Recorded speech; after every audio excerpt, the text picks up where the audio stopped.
The following occurred after recording the review for Digimon Adventure Try Part 2 Determination. Well, despite everything, I thought the episode went very well. Indeed. And Deedlit didn't even distract too much from the episode either. Good job. Yeah, I guess. Well, I'm going to go to sleep and sleep like a rock tonight. Deedlit says that she has an idea to make the show more interesting if we're interested. And what, pray tell, would that be? She says it would be easier to show us. Crap!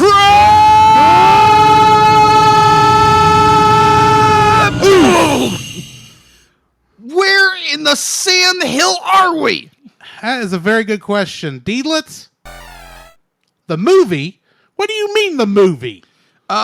Drew, what in the world happened to your clothes? I could ask you the same question. I think these are Japanese school uniforms. Huh? I think we're in Digimon Adventure Try now. Deedlit, what did you do?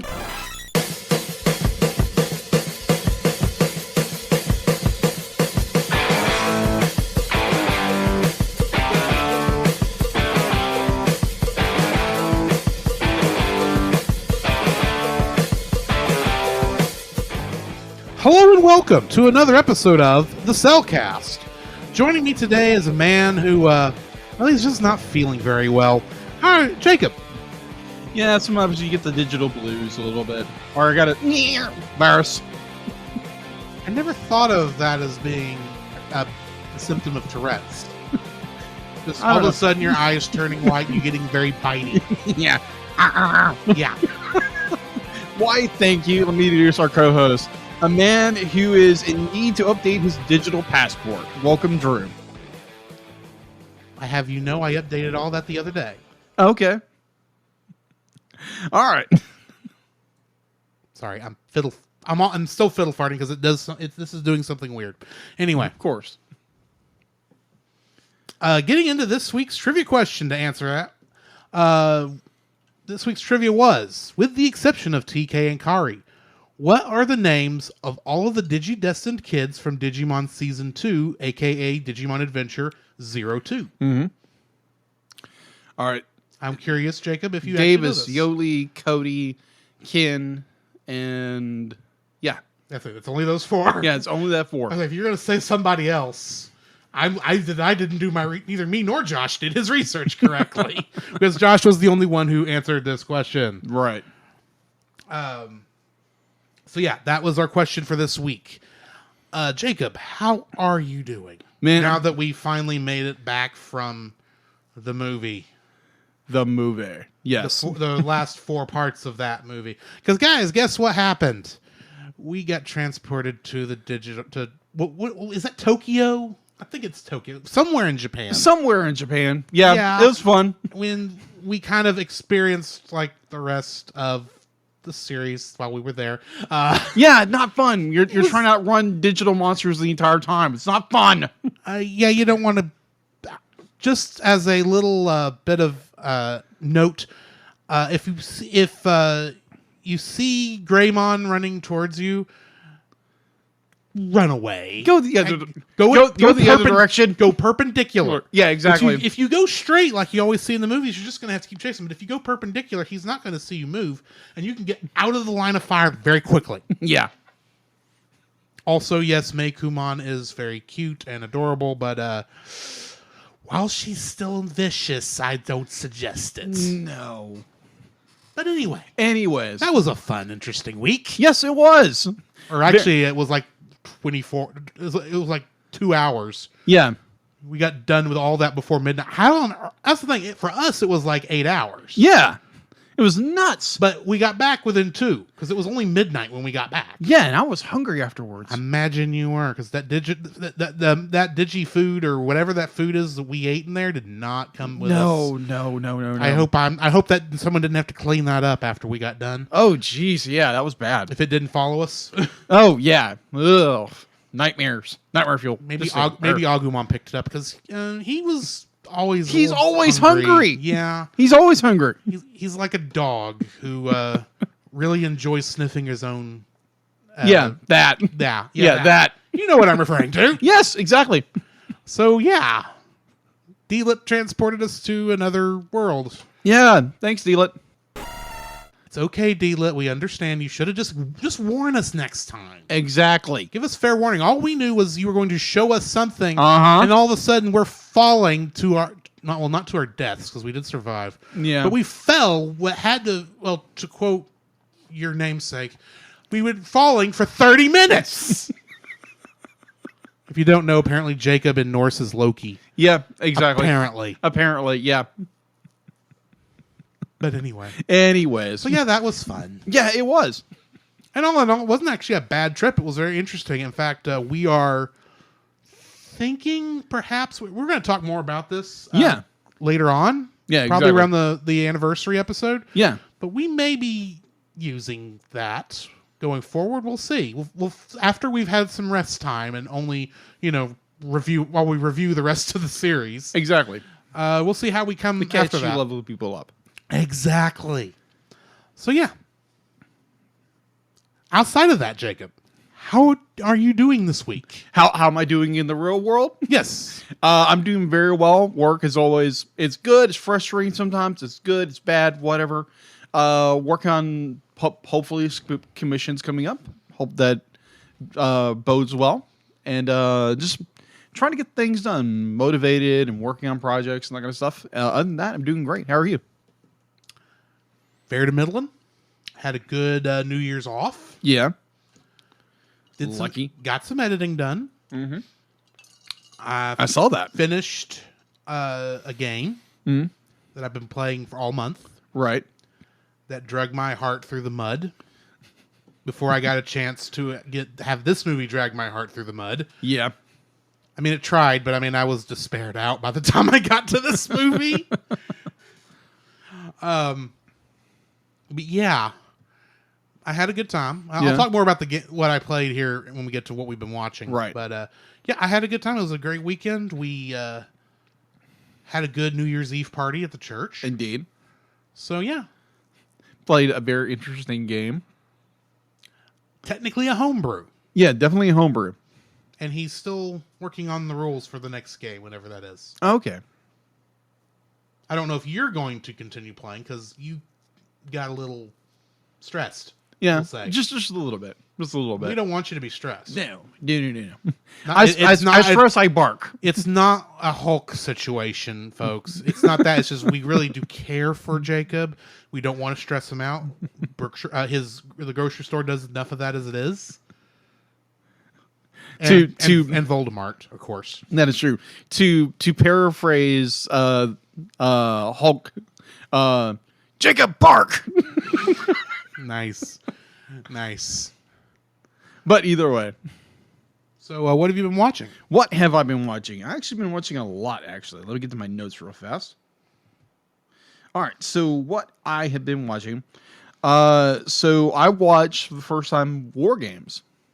And that was a very interesting, fun, very almost surreal film. I was like, wow, this has a lot more connotations than I thought it would be. Yeah. A film that was made in 1983. That is very accurate for the time. Yeah, very accurate for the time. Definitely the peak, the peak of the Cold War and, things going amok, and a computer decides to go play a game. Would you like to play a game? Not global thermonuclear war. No, absolutely not. Now. Chess any day. Please, thank you. Yes, tic-tac-toe. Tic-tac-toe. That's another game you can't win. Exactly. So, other than that, we were at our friend's Chase house, and we got done with our Bible study. So, actually, I wrote them all down for a change, so I'm not like, wait, what was that show we watched earlier? Oh, yeah. We watched, It was the show I confused with the Lego knockoff, Mega Bloks. Oh, yeah. It wasn't Mega Bloks, it was Mega Lobox. Megalobox. Megalobox. Be like, it was very much that's more of a shonen episode. It's kind of shonen. It depends if okay, so technically shonen does not refer to normal content. We usually call stuff like Dragon Ball Z and Naruto and One Piece as shonen because it's really the only thing we can attribute them to. Right. Outside of adventure stories. Yeah. This is Megalobox, while it's definitely got shonen influences. Right. It's more of a sports anime because it is about boxing. It's True. robotic box. It's cyborg boxing, but it is boxing. True. So we watched, I think, like two episodes of that. It was 3. 3 episodes. I counted. Yeah. Yeah. I wasn't really into it myself, just because I can only deal with anger that's for so long. Yeah, it's true. And that guy was very, very angry. Very angry. And very prideful. Extremely. Well, I just didn't like the character. When you don't like a character, it's hard to care about the Yeah, story. that's at least true. for me, anyway. You know what that show reminded me of? JoJo's Bizarre. I mean, JoJo's Bizarre Adventure. yeah. The art style is not quite that outlandish from No, Megalobox. yeah, but it was more But like, you can tell it's that harsh style that has, because it's Yeah. trying to be, it's trying to stay away from the cute side of anime as much as possible. yeah. But what I'm referring to is more how I think he's the second JoJo. I think he is the teenager. The first one from America. Yeah, the first one in America. Yeah. That's the second Oh. JoJo. Yeah. Oh, I be like you. Absolutely. I personally, I watched like most of that, and it's like I can't stand this guy. Yeah. He's a royal jerk to everybody. That's why I stopped there. I would have been much happier if they'd somehow continued Jonathan's story, I would agree. because I actually like Jonathan. Yeah, and then you get this prick of a grandson or grandson. Yeah, grandson He's been in America too long. We'll just say that. maybe. But We as two red-blooded Americans say. yeah, either or. So be like, yeah, I just saw the comparison between the character from Megalobox. Megalobox. I still don't know what that means. Yeah, I don't know what makes it megalo. yeah. It's a brand name probably, but Right. anyway. But either way, be like, I just found the comparisons from those two very interesting. So then we watched The Way of the House Husband. Yes. Oh my gosh! I think this is the third time that's been brought up, but the first time by you. Yes. That was unique. It's very much of it's not a full animation. It's more. It's minimalist animation. It's very minimalist. I would animation. say it is very close to like a motion comic. But here it works very well, in Yeah. my opinion. And just be like the insanity of it, of everything about it. It's like, what in the world? This is hilarious. So we watched that. I can see why. I'm glad I was Drew able to likes it. find a comedic anime that you would enjoy. Yeah, I found a comedy that he would enjoy. That's amazing in and of itself. Because this boy is weird with his comedies. It's hard to predict. I am. So that one's available on Netflix if you have Netflix. The next one we watched was Full Metal Panic. Watched I think the first 2 episodes. Full Metal Panic Fumofu, to be specific. Oh, okay. Because there's actually 3 Full Metal series. There's the original Full Metal Panic, which goes with the more serious stories from the manga. Mm-hmm. Then there's Fumofu, which take all the comedic stories from the manga that the manga had, but the other one had taken out and just did those stories, which of course makes it more strange. Yeah. And then there was the second Raid, which was the 3rd season, that was more of a combination of the other 2, but was technically a sequel to both. Okay. So we watched Full Metal Panic Fumofu. That was hilarious. It's the sound that their teddy bear mechs make. Oh, okay. We didn't get to the teddy bear mechs. Oh, okay. Teddy Bear Mechs. Yes, Teddy Bear Mechs. Okay, Teddy Bear Mechs. Okay, so we watched that. I think it's available on Tubi, I believe. I could be wrong. Probably. It's probably available on Tubi. You can go check it out there. And then we watched, or at least I watched. So this afternoon I got off work, and work was kind of stressful. Needed to do some venting to my boss, and he completely understood. And hopefully things can be kind of worked out. Try to get some things done that need to be fixed. Let's say that. Other than that, I got home and wanted to just watch something fun. And so I turned on Hulu, and what was there but One Punch Man? One Punch. Exactly. And that's the teddy bear mech. That's the teddy bear mech. Holding a shotgun. Gun. Oh, okay. It comes up. I don't know how because I never got to it, but Fumofu's a weird show. Sorry. Oh, okay. Yeah, either or. So I think I watched like 3 episodes just back to back doing my notes. And I'm like, whoa, okay, this is hysterical. It's more be like, you know, this high tension, you know, action stories that every character is dead serious. And then you get Saitama. He's like, what? Oh, like, man, I'm bored. Just more just like, I don't care kind of attitude about everything. And he just beats everybody with, again, a single punch. I'm like, wow, this is incredible storytelling. Have you never watched it? Yeah, I watched the like the first few episodes and I picked up where I left off, I think. And it's so just in other like, words, you watched the episodes that they were still working through the gag parts of the manga. pretty much. It was like, oh, this thing's never going to take off. Oh, it's popular. We need to write a story around this quick. Yeah, I got around to the what was it, the Fish King or something like that. Oh, that's a good one. Yeah, it's good. Oh my gosh, just boom. Did you get to Moomin Rider, Yes, aka the cyclist. the cyclist? Yes, I got to him. Be like, he's the lowest of low characters. But definitely has the heart of a hero. He's got more of a heart of a hero than anybody else in the show does. Exactly, and then Saitama shows up and he's just boop done. Of course, you know Moomin Rider is a parody of Kamen Rider, Yeah. which we know here in the U.S. as Masked there was Rider. Masked Rider. That was when we were kids. Yeah. And then there was Kamen Rider Dragon Knight, which came out when we were like in high school. Here in America. And that's all we've ever gotten over Yeah, here. never knew that. Outside of the original Kamen Rider is now on Tubi. In all its 70s television glory. So yeah, that is all I have been watching. So what have you been watching? Well, outside of the things that you mentioned that I was there for, Yeah. I watched a little bit of the 98 Godzilla movie that TriStar made. Oh yeah, I remember very fondly of that film. It's different. I'm not going to say the movie is bad. Right. Because there were parts of the movie I enjoyed. I thought it was well made. It's a Roland Emmerich film. It rolls down Roland Emmerich Lane like all the other Roland Emmerich films do. It does. If we're being honest. Very true. I am not a fan of the Monitor Lizard style version of Godzilla, and I understand why officially Toho has renamed this Godzilla to just Zilla and had real Godzilla step on him in like 5 seconds in Godzilla Final Wars. I understand why all this happens.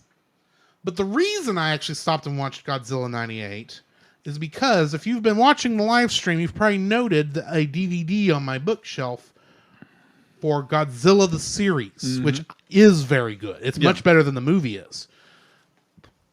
It was the Saturday morning cartoon that was came out the same year as the movie. Yeah. I've heard so many good things about that series. It is a very good series. Now, they do not have the only kaiju they have rights to is this version of Godzilla. Okay. So what they do is they have this version of Godzilla fight like, I won't say public domain, but it's because some of them are original. But he goes and fights, just kind of random giant monsters. Like one I watched today, he fought Leviathan. Really? There was also aliens involved, but that's neither here nor there. Of course. That's kind of normal for Godzilla anyway. Right. And I was wanting to watch through the whole series before something that's coming up later this year is going to occur, where we'll be reviewing 3 episodes for when we guest on another show, but more on that later. Right. And I've been legitimately curious, and I'd been waiting until Christmas to see if I got 98 Godzilla because I wanted to watch the 98 Godzilla movie before I watched the TV show, which I'm glad I did because this actually ties in very well to the movie. Yeah. I mean, like the first 5, the first minute of this is literally like the climax of the movie. Yeah. Just reanimated. Right. And they do change the story a little bit because the Zilla that hatches from the egg at the end of the movie. And here, in this one, it waits until Nick Totopoulos, the Matthew Broderick character, is down there and to hatch so that he can imprint on him and think that Nick is his mother. Fun. Yes. It's been very interesting. Okay. I'm enjoying it, actually, believe it or not. Also, in the intervening time, I've, of course, been playing Final Fantasy XIV Endwalker. I played through probably the last quarter of the game over New Year's weekend. And there was a point in there where I was saying, game, don't do this to me. You're tearing me apart, Final Fantasy XIV. I'm not saying the quote right. You're tearing me apart, Final Fantasy XIV. The few people who listen to this who might know what the room is. But I mean, it was a very good story. It's one of those things where I can't talk about it. On one hand, there are still people playing through the game, and if they happen to be players and they are at Endwalker, but they hadn't finished Endwalker yet, don't want to spoil it for them because, good night, is it worth it? It is very much worth it. Yeah. But at the same time, if I were to explain to you what was happening in the last 5 minutes, I'd spend more time saying, well, this is happening because this happened way back here. And I have to go through all this big complex stuff because how well it ties into the other other 4 expansions. Understood. So, yeah, it's a very complex game. I gotcha. And I'm actually thinking of something to help make that a little easier but I haven't made a decision on that yet. So I have maybe a project in the works. Okay. Private project. I gotcha. But we'll see. All right. Anything else? Other than I picked up Persona 5 Royal again, because I'm going to try and finish it this time. Okay.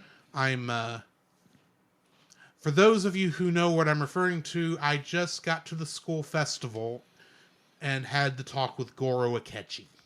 That is all I'm going to say. Okay. The people who know what I'm referring to will know what event where I am in the game. Okay.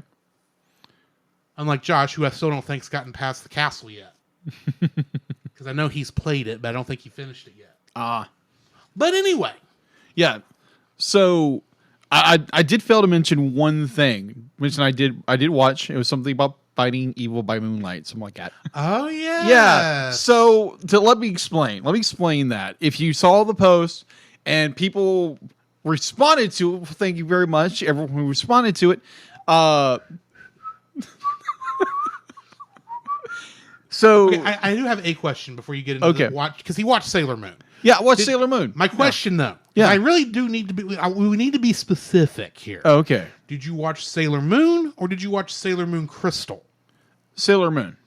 Okay. The reason I ask, yeah, is because it's a Dragon Ball Z Kai situation. Okay. Where Sailor Moon itself was a weekly show that has got a lot of filler in it. Exactly. And is not it follows the story, but I mean there's a lot of extra they throw in there, which don't get me wrong, love filler. If it weren't for filler, we wouldn't get to see Goku and Piccolo learn how to drive. Which is still one of the funniest episodes of anything I've ever seen. True. But Crystal is freshly animated. Right. And it goes through the story at the same rate the manga did. Oh, okay. And it's much more abbreviated, and it's got the same voice cast. Really? Yeah, because when Viz Media got the the rights for Crystal, they also got the rights for the original Sailor Moon, which is good because the Deke dub from the 90s when we were kids, and we saw it on TV, much like everything else, they cut stuff out, so they just re-recorded the entire dub.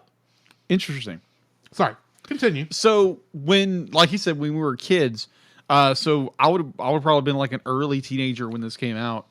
So there again, Sailor Moon, I'd be like, I saw glimpses of it here and there, but there again, I was a young boy, and it's like, oh, Sailor Moon is a girl show. I don't want to watch this.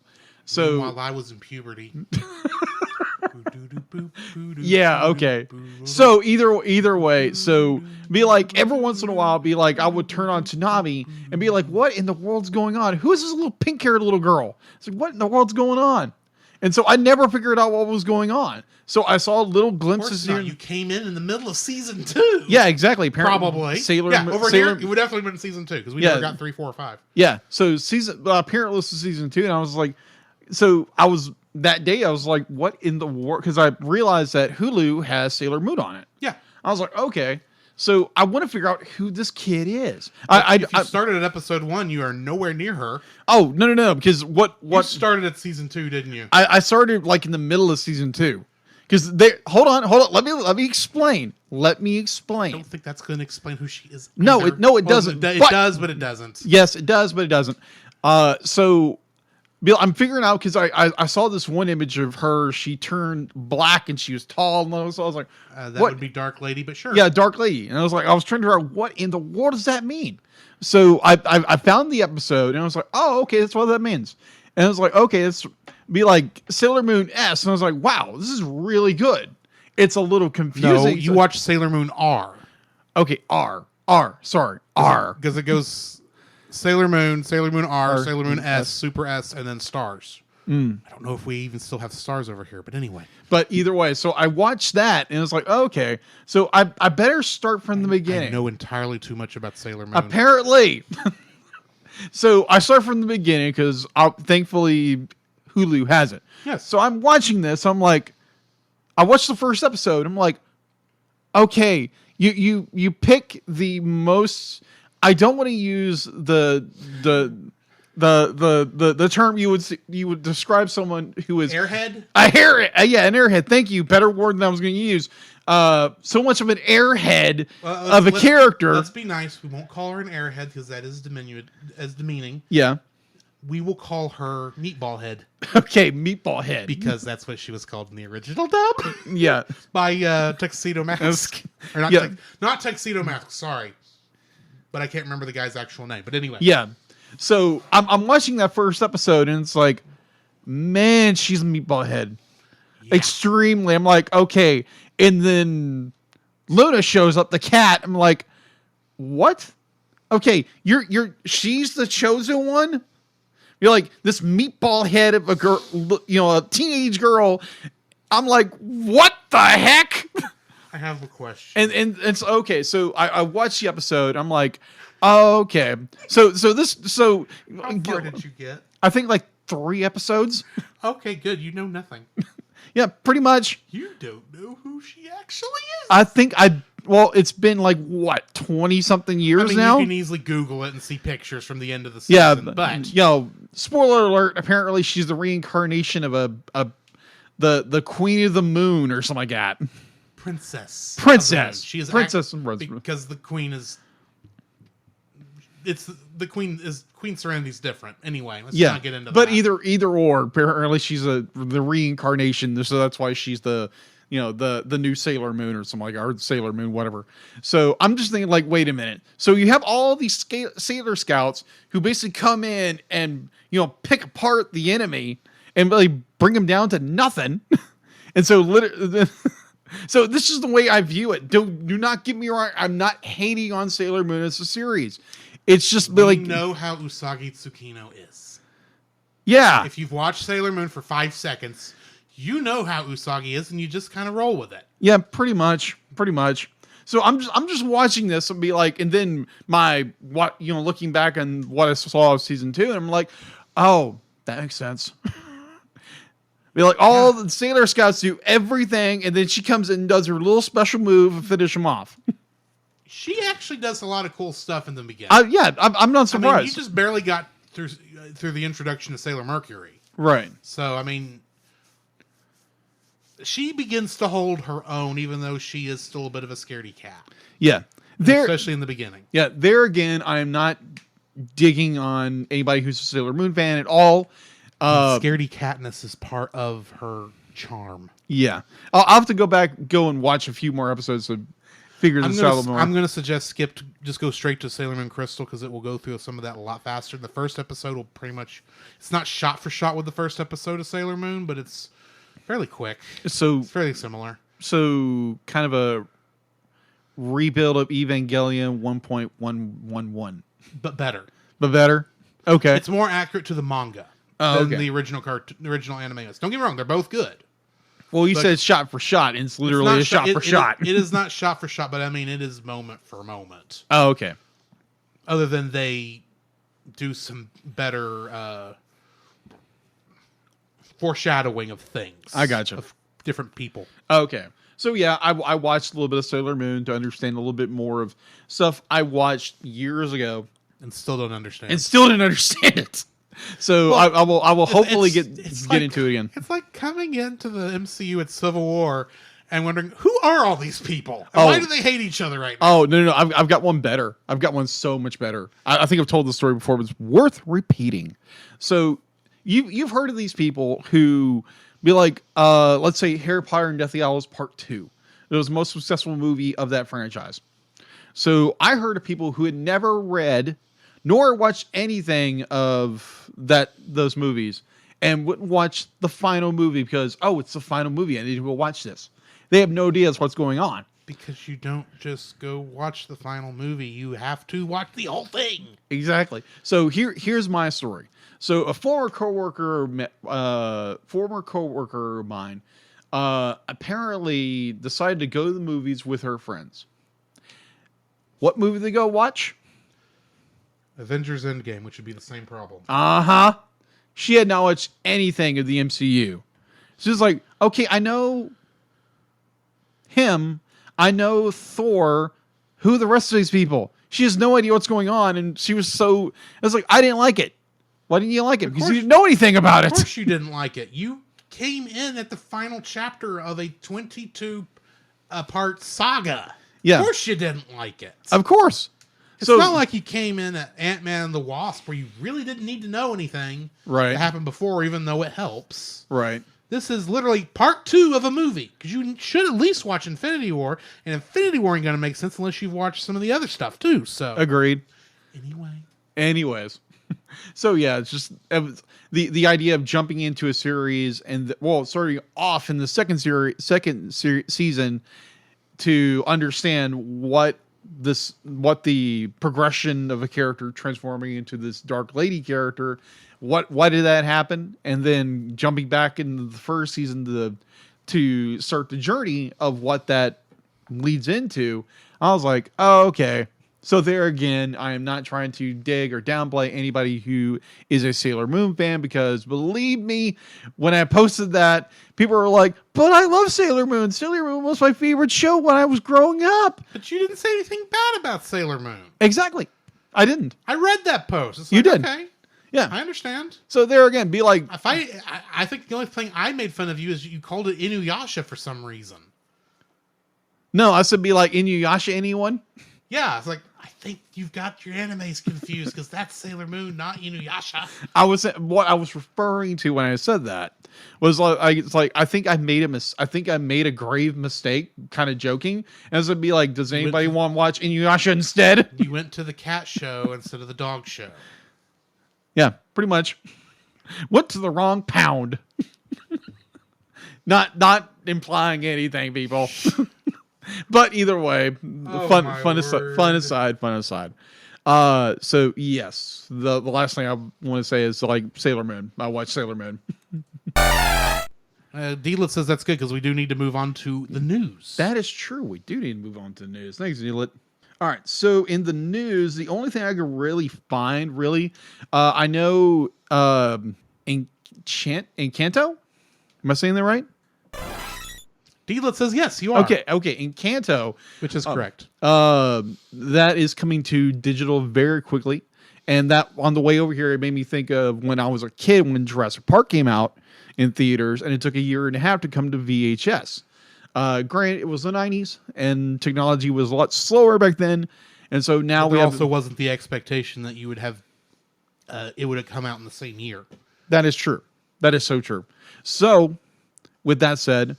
So the only thing I really find was the 2021 box office, the top 10s of the movies coming that were the blockbusters of the year. Right. So what, question to you, Drew, what do you think was the number one film of 2021 overall? Yes.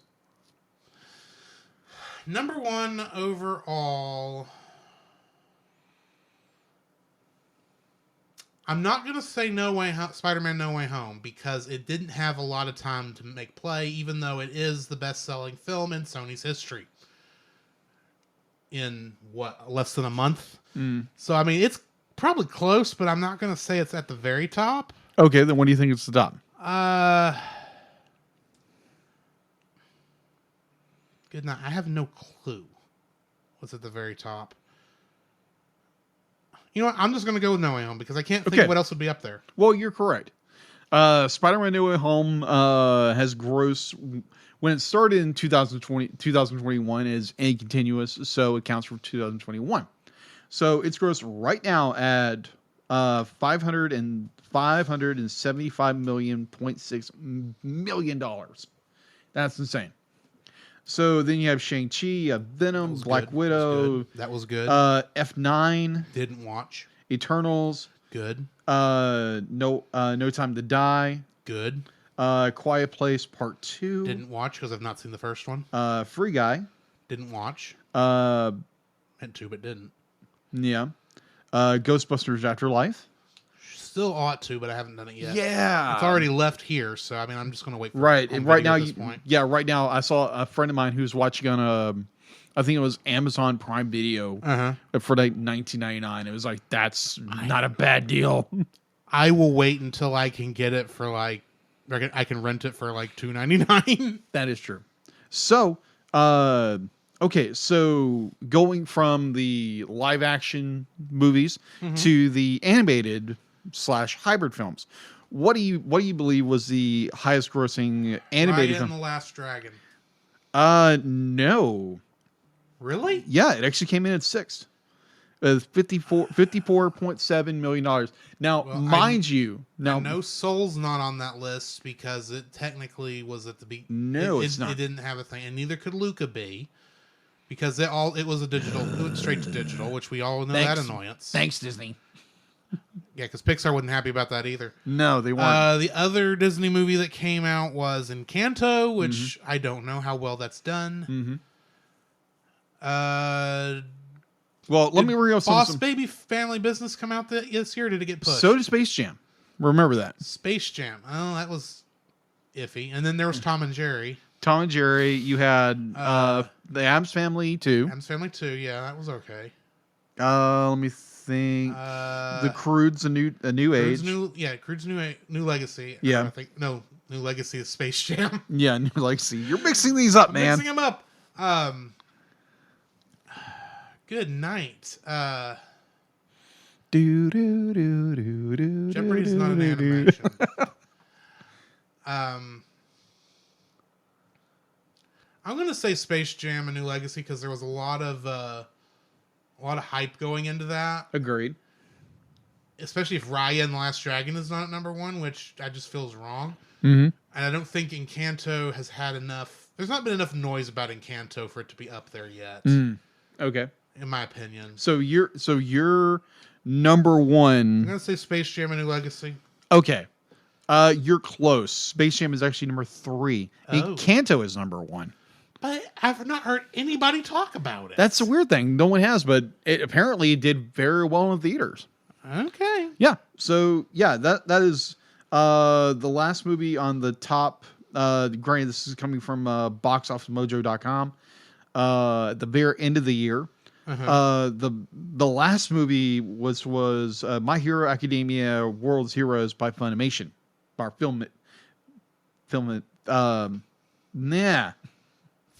and Toho? Funimation.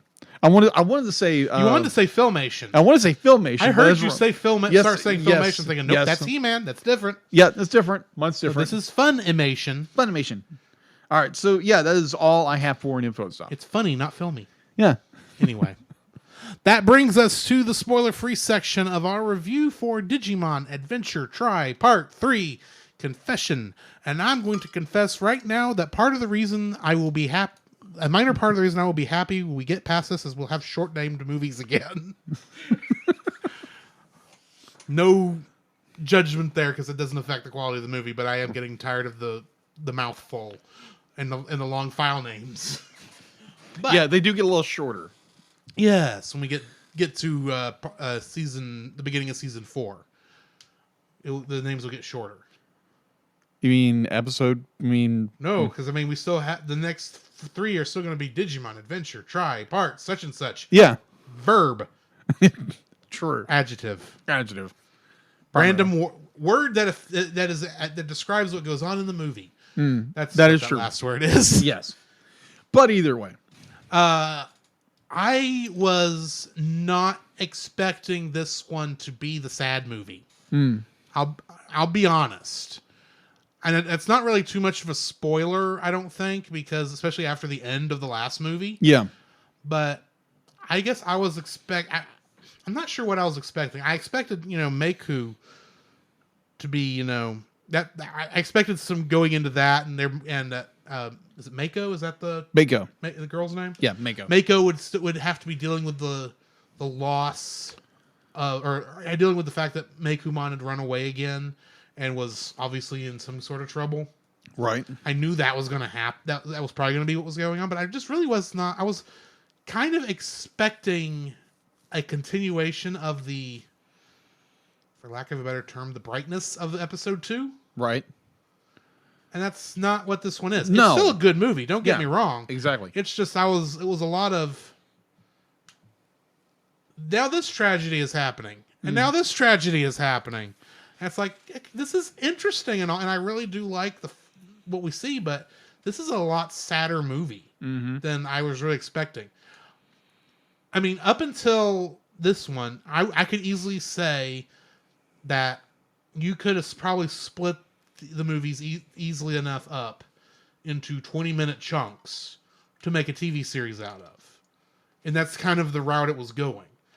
This one kind of blows that thought process out of the water, because you have 6 episodes or however many it takes to fill this one up. Right.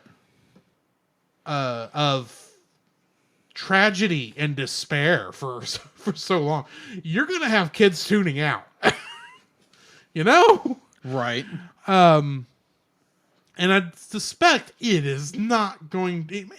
I suspect it's going to brighten up here in a bit. Hopefully. Because it kind of looked like there at the end we were heading at least back to different things. Although there were some nice reveals. But I also still suspect it's like, well, we're still going to deal with the fact that this is a tale about actually growing up into adults. Yeah, possibly. Unlike the other 2 Digimon adventures, which was still growing up, but only growing up to being kids or growing up to being teenagers. This is growing into being adults. Yeah. Which deals a lot with responsibility, which is a lot of what we've seen in this. So far as them coming into the responsibility that they have with all this. Yeah. And dealing with those responsibilities. This is dealing with the tragedy that comes with you try to get... I'm trying to say all this without spoiling anything, but this episode is definitely dealing more with the tragedies of dealing with the tragedies of life, of the things you don't want to have to do, but you still have to. Yeah. And the reason you're doing it is not because you're being forced to, it's because there really is no other choice that you can see. You're having to do the hard thing. That is the thing about this movie. It is a lot more somber. I mean, the other 2 movies, they start off with Digimon are back again for the English version. Yeah. This one doesn't. No, it doesn't. And I thought that threw me off when I first plugged it in, because you get to the main menu on the Blu-ray and you hear the do do do do do do. It's Digitime again. Yeah. Okay, cool. This is gonna be where it is, and the movie starts, and you see the little things like, where's the music? Where's the music? Mm-hmm. There's no music because this is sad times. Yeah.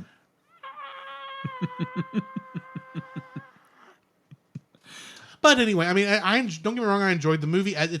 It's still making me look forward to where this is going. Yeah, especially with the ending. And we did get a lot of nice, more plot threads. Some plot threads filled in. Some plot threads I suspect were red herrings that were filled in, especially with that one reveal at the end. Right. And I'm curious where this is going to go. Yeah. So, yeah. That's my spoiler-free thoughts as best as I can say them. Yeah.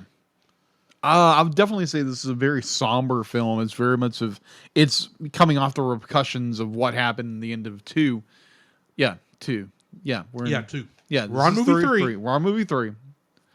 For some reason, I get these mixed up in order where they are, but so yeah, we're moving. You're not used to dealing with a 6-part movie split into 6 movies. Yeah, exactly.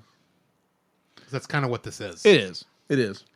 It's So definitely a 12-hour movie. yeah, it's definitely a 12-hour movie. So this, it's very somber. It's a lot more lower key. You're dealing with, like I said before, the repercussions of what happened in 2, the betrayal of happening in 2, and you have heartbreak, and then you have, oh my gosh, the be like crush your soul like a grape.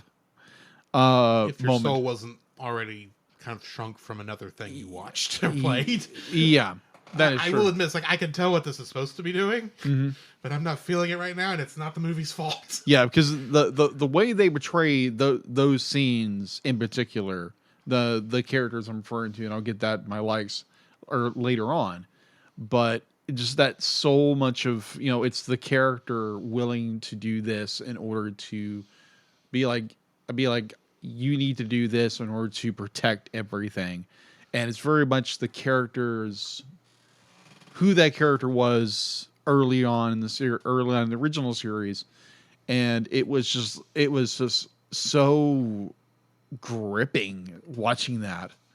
And then you go much later on and be like, you're still dealing with the grief, and you get confession, and there's something I really wish they would have done more in this film, but I'll get that with my dislikes.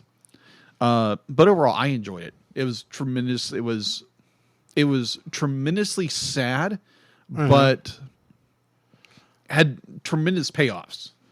So we go back to a place we were in another series. Yes. So I am curious, though, since we have hit the tragic part of the tale at movie 3, how much lighter in tone is the rest of the story going to be? Because you could do another tragic thing right after this, but I don't think that would work with the way the story was looking. But I suspect we now that we've hit the low point, which you're usually supposed to do at the beginning of Act 3, not the beginning of Act 2. yeah, Because this is the beginning of Act 2. I'm curious, is there a much darker thing coming up at the beginning of Episode 5 that we're going to have to deal with? I don't know. Or are we in the rising up and taking out and all this stuff? I mean, I assume at some point we're going to have to explain, some of the other mysteries that we saw from the very beginning of the series, and will be interesting to discover that, which we still don't know at this point. I do know, having followed this movie when it was releasing, and I know I think it's part 5, and I'm looking forward to that. What happens in part 5 is like, oh crap, this is going to be good, but oh man, I feel bad for those characters. Yeah. But either way, we'll get there when we get there, like in a show we used to do. So other than that, I'm definitely this was a great film. Definitely good setup. Definitely kind of put the brakes on a little bit to deal with more of the instead of dealing with the character dramas, you're dealing with the situational dramas, and it's very well done. Unlike like you would have. I was talking to someone today they were talking about, be like, oh, it needs more drama. And it's like, well, there's the thing of putting too much drama into a show. Yeah. And making it overhype of drama. Or you take something like this, you deal with a tragedy and how much drama comes out of that. How much tragedy comes out of it. And so not this filler, let's over Cassandra everything to make it the most drama it can be, and give the story more down to earth, and you're dealing with everything that happened and everything that's gonna happen in the movie. Yeah, this movie is so just, it's good in a sad way. Yeah, I agree with you. Deedlit says we are getting definitely closer to spoiler territory, as much as we've already talked about this. So we do need to go ahead and jump into the spoilers. Join us on the other side of the bumpers, and we will get to doing just that.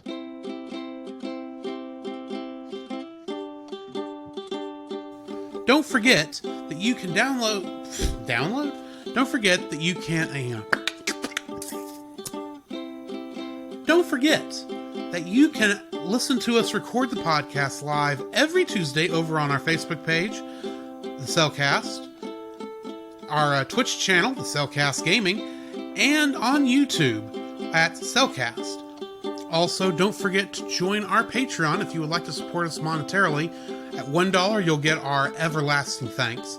At our $5 tier, you can get some artwork from Jacob. And at our $10 tier, you can get bloopers for every episode we've released that I've remembered to release them for.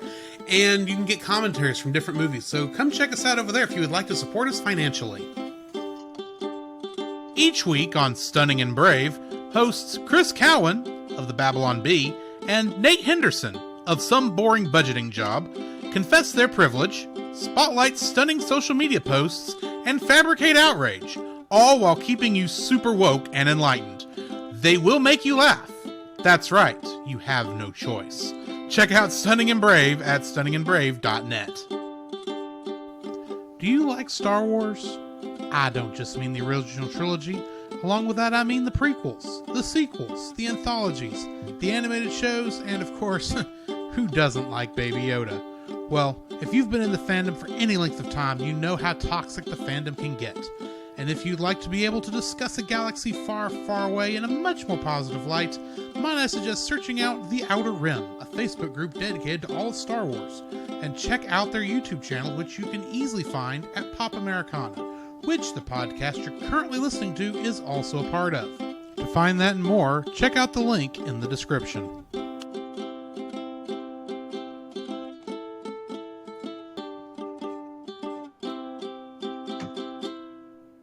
The following is a spoiler-filled review for Digimon Adventure Try Part 3 Confession.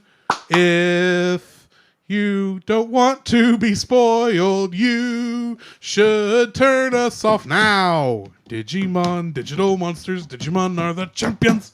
Okay. Much like last week, I am not listing every single person in this cast. Thank you. Because we will be here all stinking day. I only put in the ones where there were major changes to who people were voicing. Right. So there are some names we have listed before in here, but there are voicing more people in this episode. I gotcha. Anyway. Directed, of course, by Keitaro Motonoga, who has directed this whole thing. It didn't list any writers other than the creator of Digimon, which was Akiyoshi Hongo. Getting into the cast, I jumped straight to Kate Higgins, who is the voice of Gatomon, Angewomon, Nyaromon, Meikumon, Maycrackmon Vicious Mode. And she was also the voice, bringing it back to your what you watched this week, Amy Mizuno, a.k.a. Sailor Mercury, in the Viz Media dub of Sailor Moon. She's also Tails in Sonic Colors. Oh, okay. Jeff Nimoy, who was the voice of Tentamon, Kabuterimon, Mega Kabuterimon, Hercules Kabuterimon, and Dark Genai. I'm just going to go ahead and say his name now. Okay, Dark Genai. Yeah. Or Genai. And he played Nicholas D. Wolfwood again in Trigun. All right. Colleen O'Shaughnessy was the voice of Sora Takanouchi and Mrs. Mochizuki, which was Mako's mom. And she is the voice of Tails in the movies Sonic the Hedgehog 1 and 2. Tara Sands was the voice of Kari Kamiya, Homeostasis, and the news reporter. And in the anime Yu-Gi-Oh!, the English version, of course, she was the voice of Mokuba. The little brother of Seto Kaiba and his 3 blue eyes white dragons. You have no idea what I'm talking about. Vaguely. Because I'm just saying all these words and you're like, oh, that's that guy. Oh, okay. Yeah, that guy. I'm just messing with you, dude. Yu-Gi-Oh! Another series I don't know about. Vaguely. He played Dr. Crawdaddy in Spider-Ham, Caught in a Ham. Say what? You know, the Spider-Ham short on the on the Blu-ray of Spider-Man. Oh, Into yeah. the Spider-Verse. Yeah. He played Dr. Crawdaddy, the villain. Oh, okay. That Spider-Ham fought. Okay. No, I just jumped ahead because I was supposed to say Aaron LaPlante, who played Professor Mochizuki, also played Dr. Crawdaddy in Spider-Ham Caught in a Ham. I gotcha. Paul St. Peter was the voice of Alphamon and an IAA agent. And in the Bang Zoom dub of Dragon Ball Super, aka the Canadian dub, which is different from the American dub. Really? Yeah. He is the voice of Sorbet. Sorbet? Sorbet. Who is Sorbet? One of Frieza's minions. Oh, okay. I was like, sorbet sounds like a ice cream. Yes, it is. Okay. You do know all the Dragon Ball Z. Yeah, it's made off character food. names are puns. Yeah, they're puns off foods. And everyone in Frieza's employ, since the name is Freezer, yeah, are things that you would find in a freezer. So yeah, sorbet. I gathered. it's a nice play on words. It's a nice. I don't know how Akira Toriyama did it. It's actually brilliant the way he handles all that, but it's also ridiculous. So instead of Kingdom Hearts connections, really this time, because a lot of these would have been repeats, I changed it up. Oh, it is still a property a game actually that stars Sora in it, but it's not Kingdom Hearts. Oh, I did Smash Brothers connections this week. Okay, so we got Charmy Lee as Biyomon, Yokomon, and Maki Himikawa in Digimon. She plays the character of Makoto Nijima and Queen from Persona 5 in Super Smash Bros. Ultimate. Oh, okay.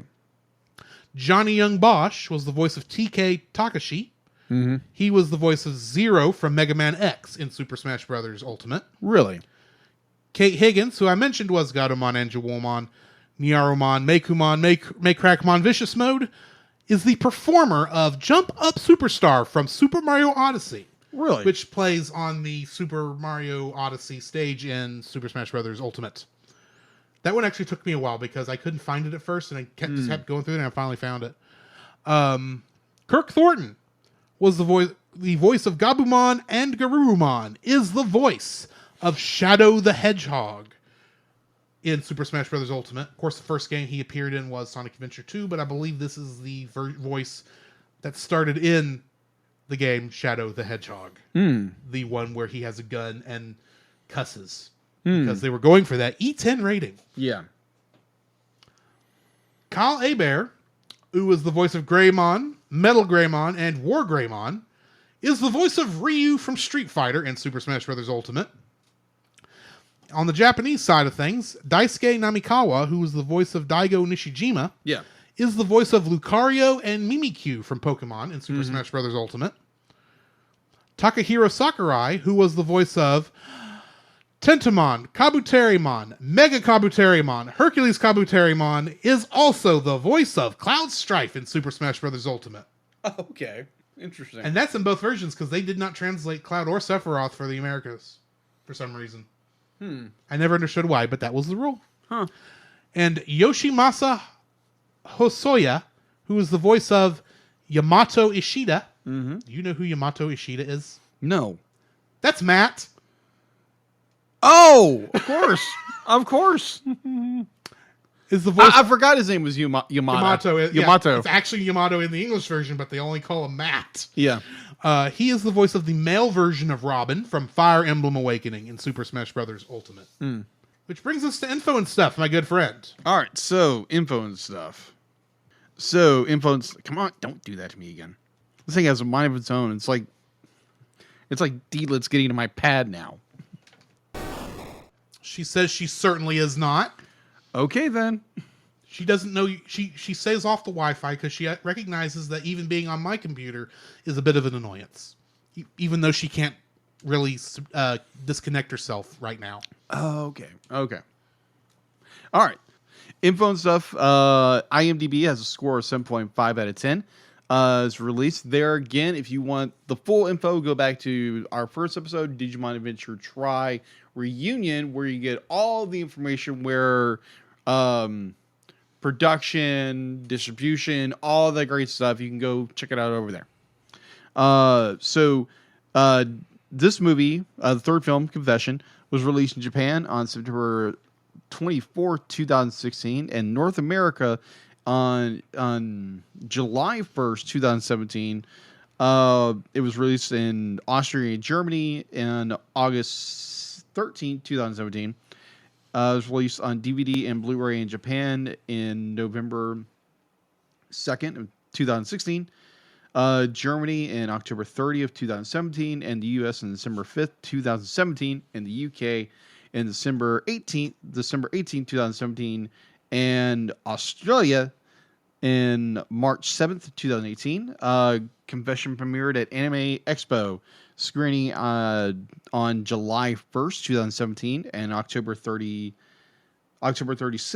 2017. Shout Factory confirmed the release of the film in 2018. So that is all I have for info stuff. Okay.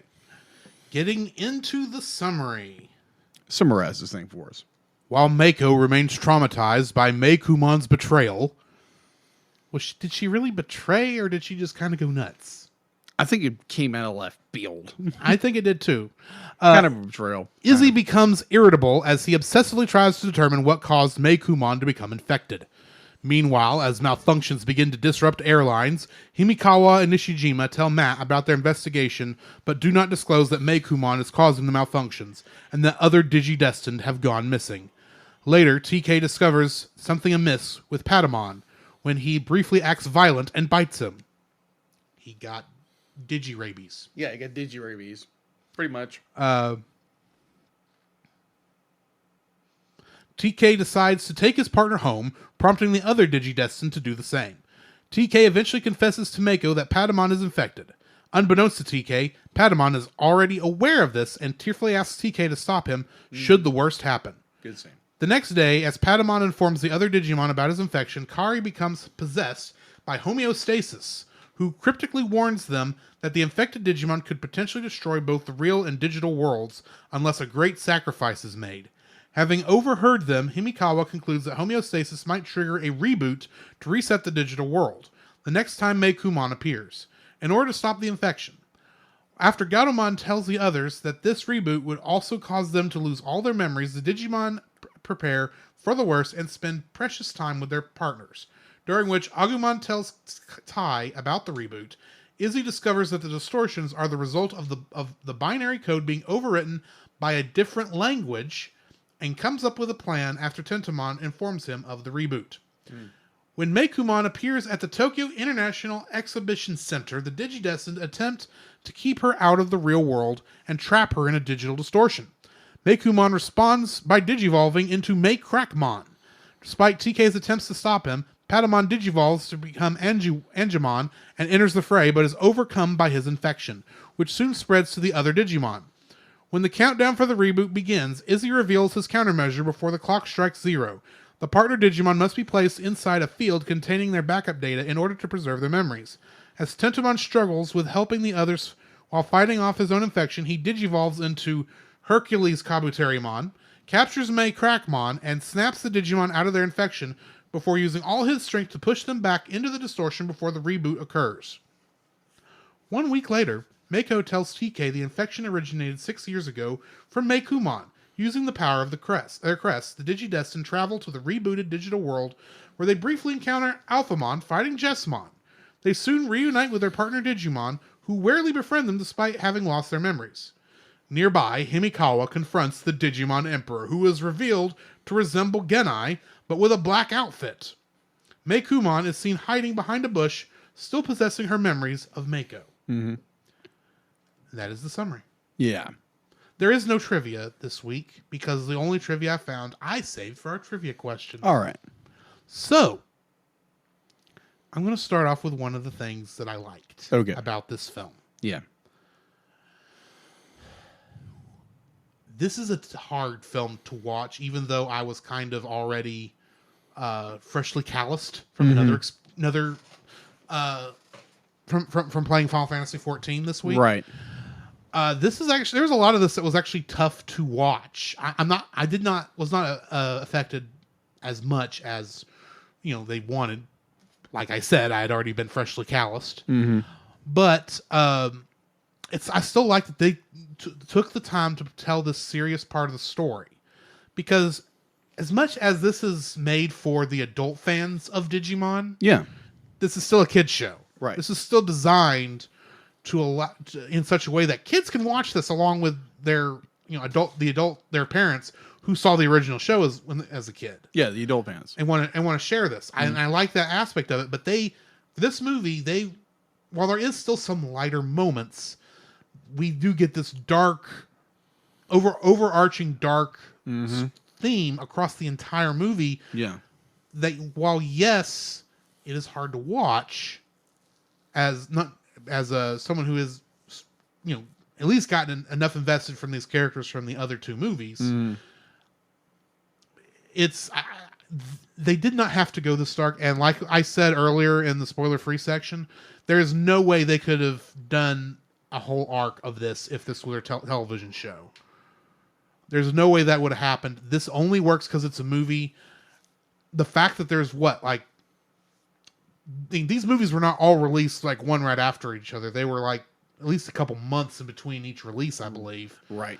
And they were allowed people to sit on this at least for a couple months before having to deal with, okay, we're going to move on. And hopefully we get to I'm saying hopefully we get a lighter story next time, because I don't like to stay down in the dumps too long. Right.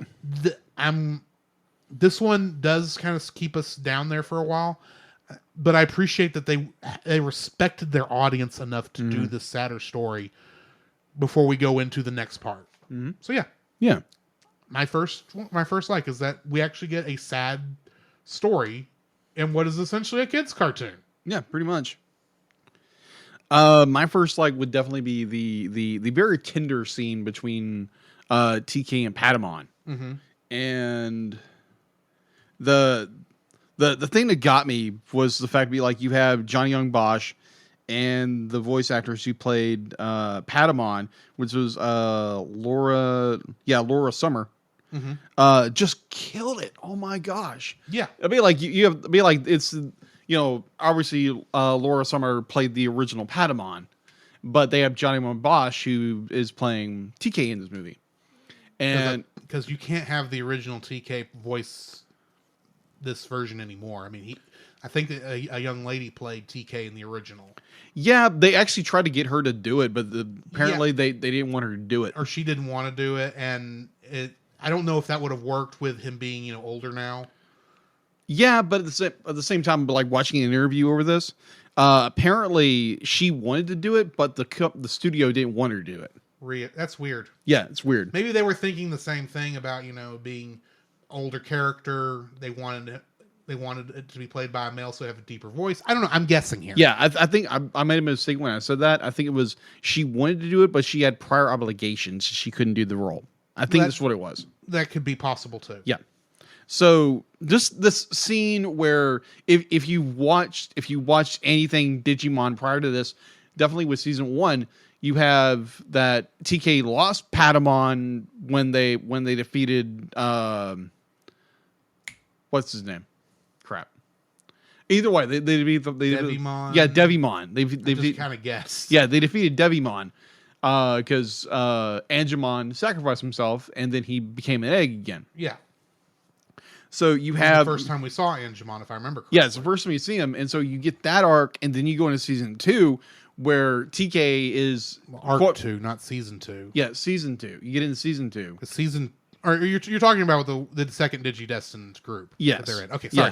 Yeah, Digimon season 2 or 02. I jumped ahead because I was thinking you were going into the stuff that happened immediately after Angemon sacrificing himself. But that's not where you were going. So, No, sorry. No, because TK in season 2 he's so concerned about Patamon because he knew what happened late, in the first season because he remembers it. So more often than not in episodes where you have TK, he's worried about Patamon. So in this one, they follow that up with TK realizing something's wrong with Patamon. So he brings Patamon home with him. And you get this very heart-to-heart moment where Patamon is being Patamon, and he's being honest and be like, hey, this is okay. Be like, hey, if I go bad, you're gonna take me down. Like, it's gonna be okay. And it's just like, my heart went thump. I was like, out, jeez, It and may just be keep okay, cranking but it. it may be okay, but it shouldn't have to be okay. Yeah, exactly. And like Padamon's, his total, it's like, it's okay. Be like, if I go bad, you guys need to take me out. It'll be perfectly fine because I'm family.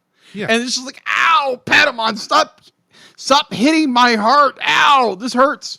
And it's just like that performance was so right on, spot on about everything in that entire from start to finish. Definitely when you get Patamon, he goes gets a bit of Digimon.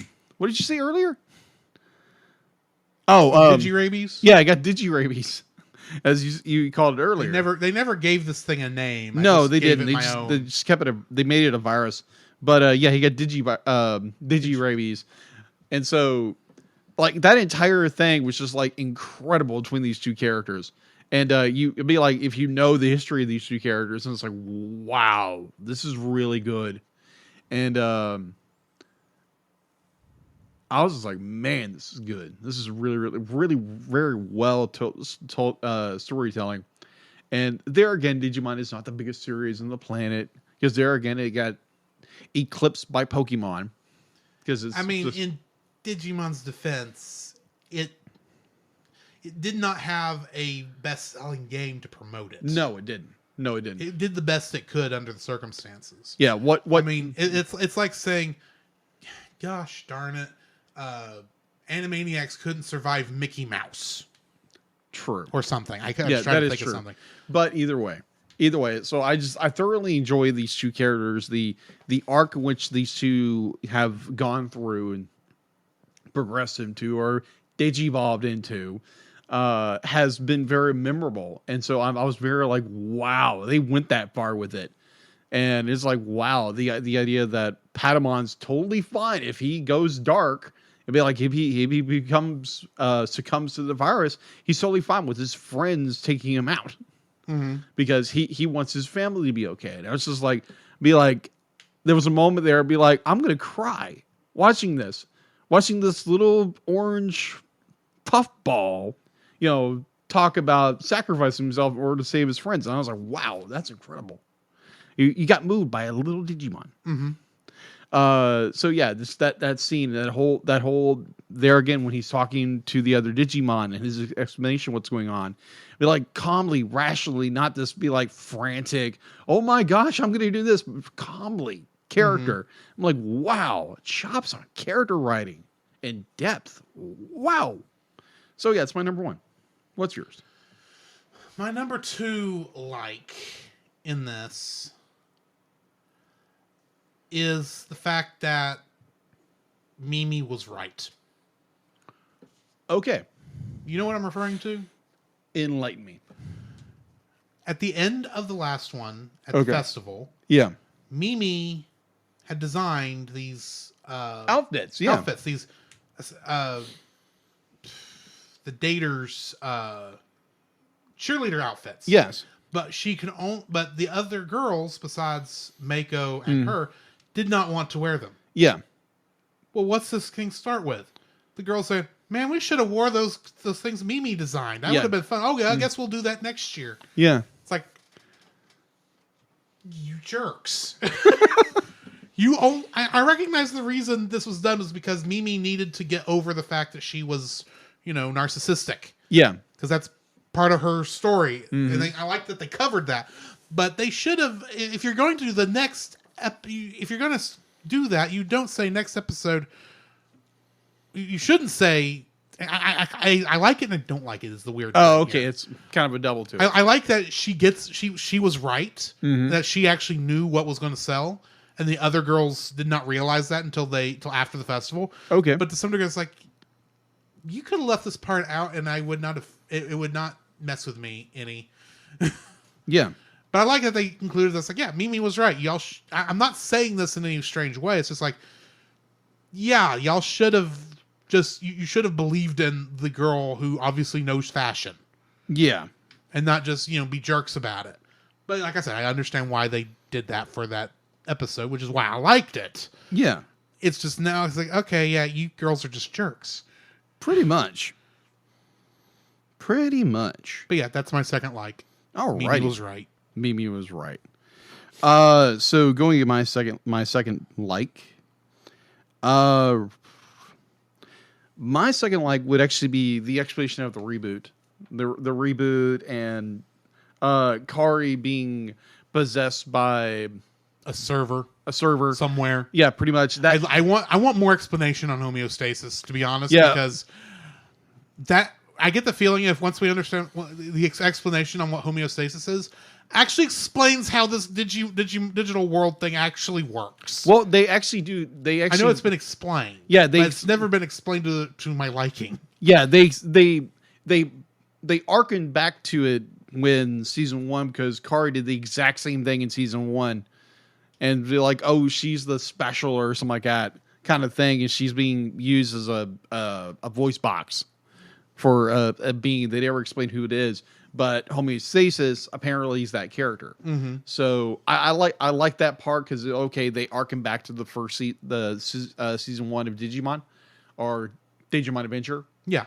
And I thoroughly enjoyed that. The fact that they're like the idea that a sacrifice has to be made. This idea that they can reboot everything, they can reboot the digital world in order to protect the real world. Yeah. Because if Mekumon comes into the real world, can start the reboot, and if it starts, it can basically erase everything. Mm-hmm. If Mekumon is not shut back into the digital world. And I love that. The fact to be like the Digimon, are aware of this, even though they are, being, corrupted by the virus. There is the moment where Hercules Kabuterimon snaps him out of it for the moment, and they all push Yeah. Mekumon, or what is her? Crackmon. Back into the digital world and willingly sacrifice their own memories in order to save their friends. And I was like, bravo. Mm-hmm. Amazing. There again, amazing storytelling. Like over and over again with this movie series is just incredible. Like, whoa, okay, that's cool. All right. So yeah, that's my number 2. What is your number 3? My number 3 is one scene in particular. Okay. Because here's the thing. You know as well as I do that at watching Digimon, you like all the Digidestined. Oh yeah. But I'm going to be honest with you. The last 2 movies, I was sitting there going, I know I used to like Matt. But I can't tell you at the moment why I liked Matt. He's one of those characters who's too cool to be worth hanging around. Right. He's very annoying in his coolness here. Not because he's, putting in everyone's face, but he's just very like, well, and he's in Ty's face so much in that first movie. Yeah. About we've got to do this, and he's not really paying attention to the fact that Ty is having to deal with the fact that, or Ty is dealing with the fact that he's now not sure if doing this is the right thing because of all the destruction that's occurring. In the abandoned warehouse district of the of Tokyo. Yeah. Or wherever this is taking place. I think it's Tokyo. Because I think I recognize the place where they went into the digital world at. Yeah. From, ironically, Super Sentai. But the scene in particular is when Gabumon? Yeah, Gabumon. Gabumon. So yeah, my brain farted again. Gabumon walks in on Matt while he's practicing and just asks him, or he's just talking generally, and says, "Hey Matt, could you play something on the harmonica?" Yeah, that was touching. Oh my gosh. And at first, Matt says, "I'm practicing." "No, that's fine." And he's just fine listening to it. And then finally Matt realizes gets frustrated. realizes something is not right, and I need to be here for Gabumon. Mm-hmm. And sets his guitar down. Yeah. And picks up the harmonica. And yeah, he's just essentially needling on the harmonica, for lack of a better term. Yeah. Or noodling on the harmonica is the word. But it's like, a part of that just hit me. It's like, okay, I remember why I like you, because, yeah, you are too cool for school. Mm-hmm. But underneath that, and not very far underneath that, you are as much of a dork as anybody else. Oh, yeah. And you really Very do much so. care for all these people. It's very easy to forget this sometimes because of how, focused he gets on stuff. But at the end of the day, even though he knows he needs to practice on his guitar and he really should focus on that, he knows that. Yeah. Especially since he's got to play the he plays, his band is the one playing in the outro song for this movie. I figured out. Really? Yeah, it's actually credited to Knife of Day. As the song is. Wow. Okay. Yeah. Okay. Yeah, so I know he's got to practice for the credits of this movie. Right. But he knows, he's like, yeah, I need to practice, but something's got Gabumon distressed, and he asked me for this. Yeah. So I'm going to do the friend. It's not going to hurt me to do it. So he pulls out and he just plays, and it's like, oh, I remember why I like you. Mm-hmm. Because for a while there, I didn't. Yeah, Matt's one of those characters. Be like, you he cares, but he's too cool for school to show it. And the thing is normally I think the way it showed in the show for me was how he dealt with TK. Yeah, but he and TK have not done much together this series. Yeah, throughout either any try so far. Yeah, except even for this one where where TK is going through this hard stuff with Patamon. They don't really have that many scenes together. Yeah. So, him showing this care and love for Gabumon is like, okay, I remember why I like you. And then, of course, they go through all the other scenes. Yeah. And I'm like, okay, I see what you're doing. I see you're trying to make me feel bad. Or not fat, but you're trying to make me have me feel the despair by showing these last happy moments for these characters. As far as the Digimon are concerned. Yeah. Because they know they're about to have to leave in order to save them. And I'm still sitting there going, Agumon, shut up. You're causing more issues by telling Tai about everything. And besides, you're more worried about eating than actually keeping up with what was going on. So you probably aren't even going to explain it right. Because you're Agumon. Right. But I was like, but it starts off with that scene with Matt and Gabumon. It's like, okay, I remember why I like you now. Yeah. Kind of like a side tangent on that whole point where all the Digimon are trying to get in those last minutes, those last times with their partners. The one that got me a little bit more was more like when Kari and Gatomon, because they're going to the mall because that's what some people do. They go to the mall, and Gatomon is just so insistent about, hey, let's take a picture. Hey, let's do this, because she wants to have those moments, those memories. Hey, let's get an ice cream. Yeah, let's get an ice cream, something like that. And that like the fact she's supposed to be pretending to be a stuffed doll, and stuffed dolls can't eat ice cream, but whatever. Well, she's a cat. It's a precious moment anyway. Yeah, exactly. I found that very, very sweet, because you could tell, be like the way they animated Gatomon. She's being Gatomon, but not there was that sense of urgency. We got to do this. We got to do this. We got to do this. And it's like Kari's like, okay. I'd be like, I don't quite get what's going on, but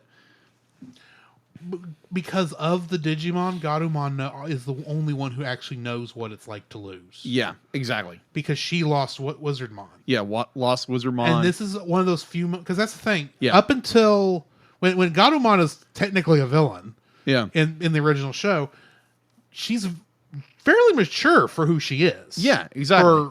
Especially when you consider when she gets to be, like the rest of the Digidestined,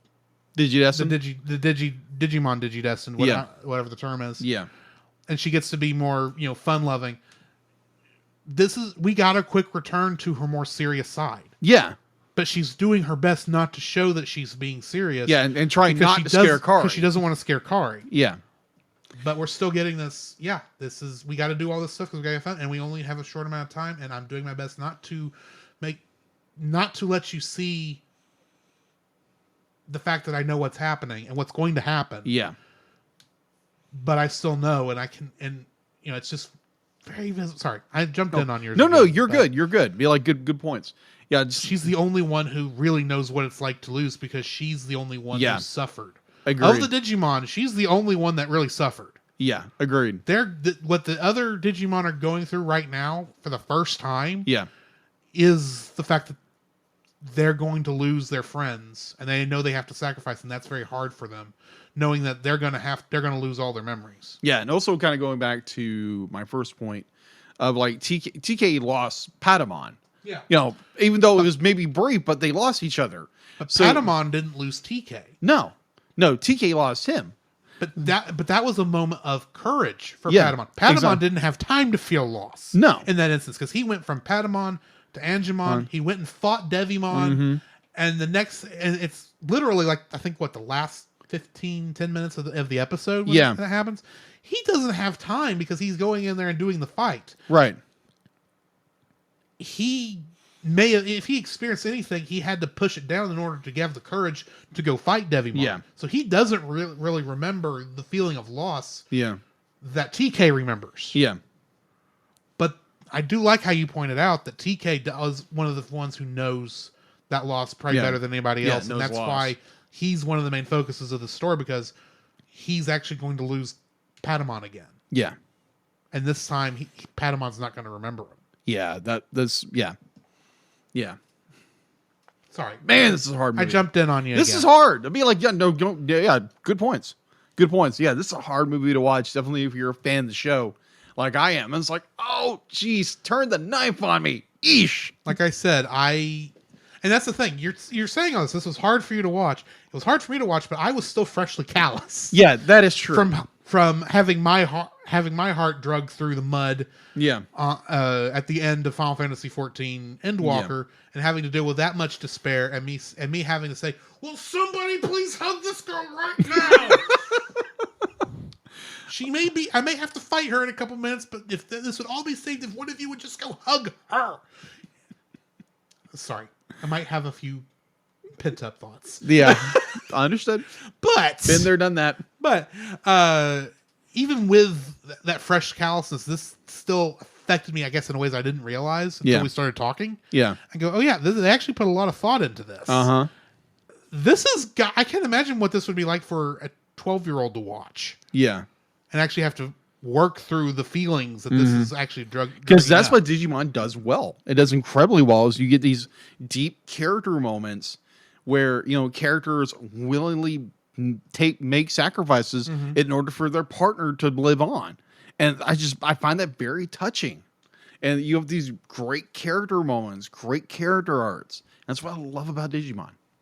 Yeah. So yeah. All right, so the end of your likes? No, actually, my third like is the Return to the Digital World, is where they've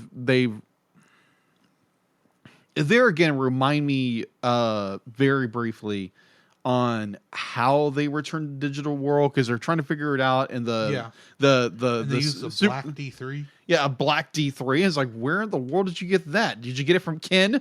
Well, he's the one who had the Black D3. Yeah, that's true. I double checked it because I was curious myself. Yeah, that's why I said, like, in episode 2, like, why did Meiku's Digivice go black?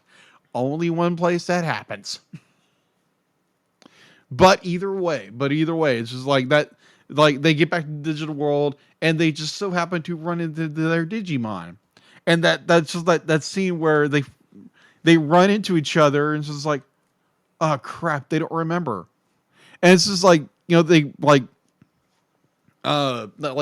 each character goes up to their own Digimon, and it's like, who are you?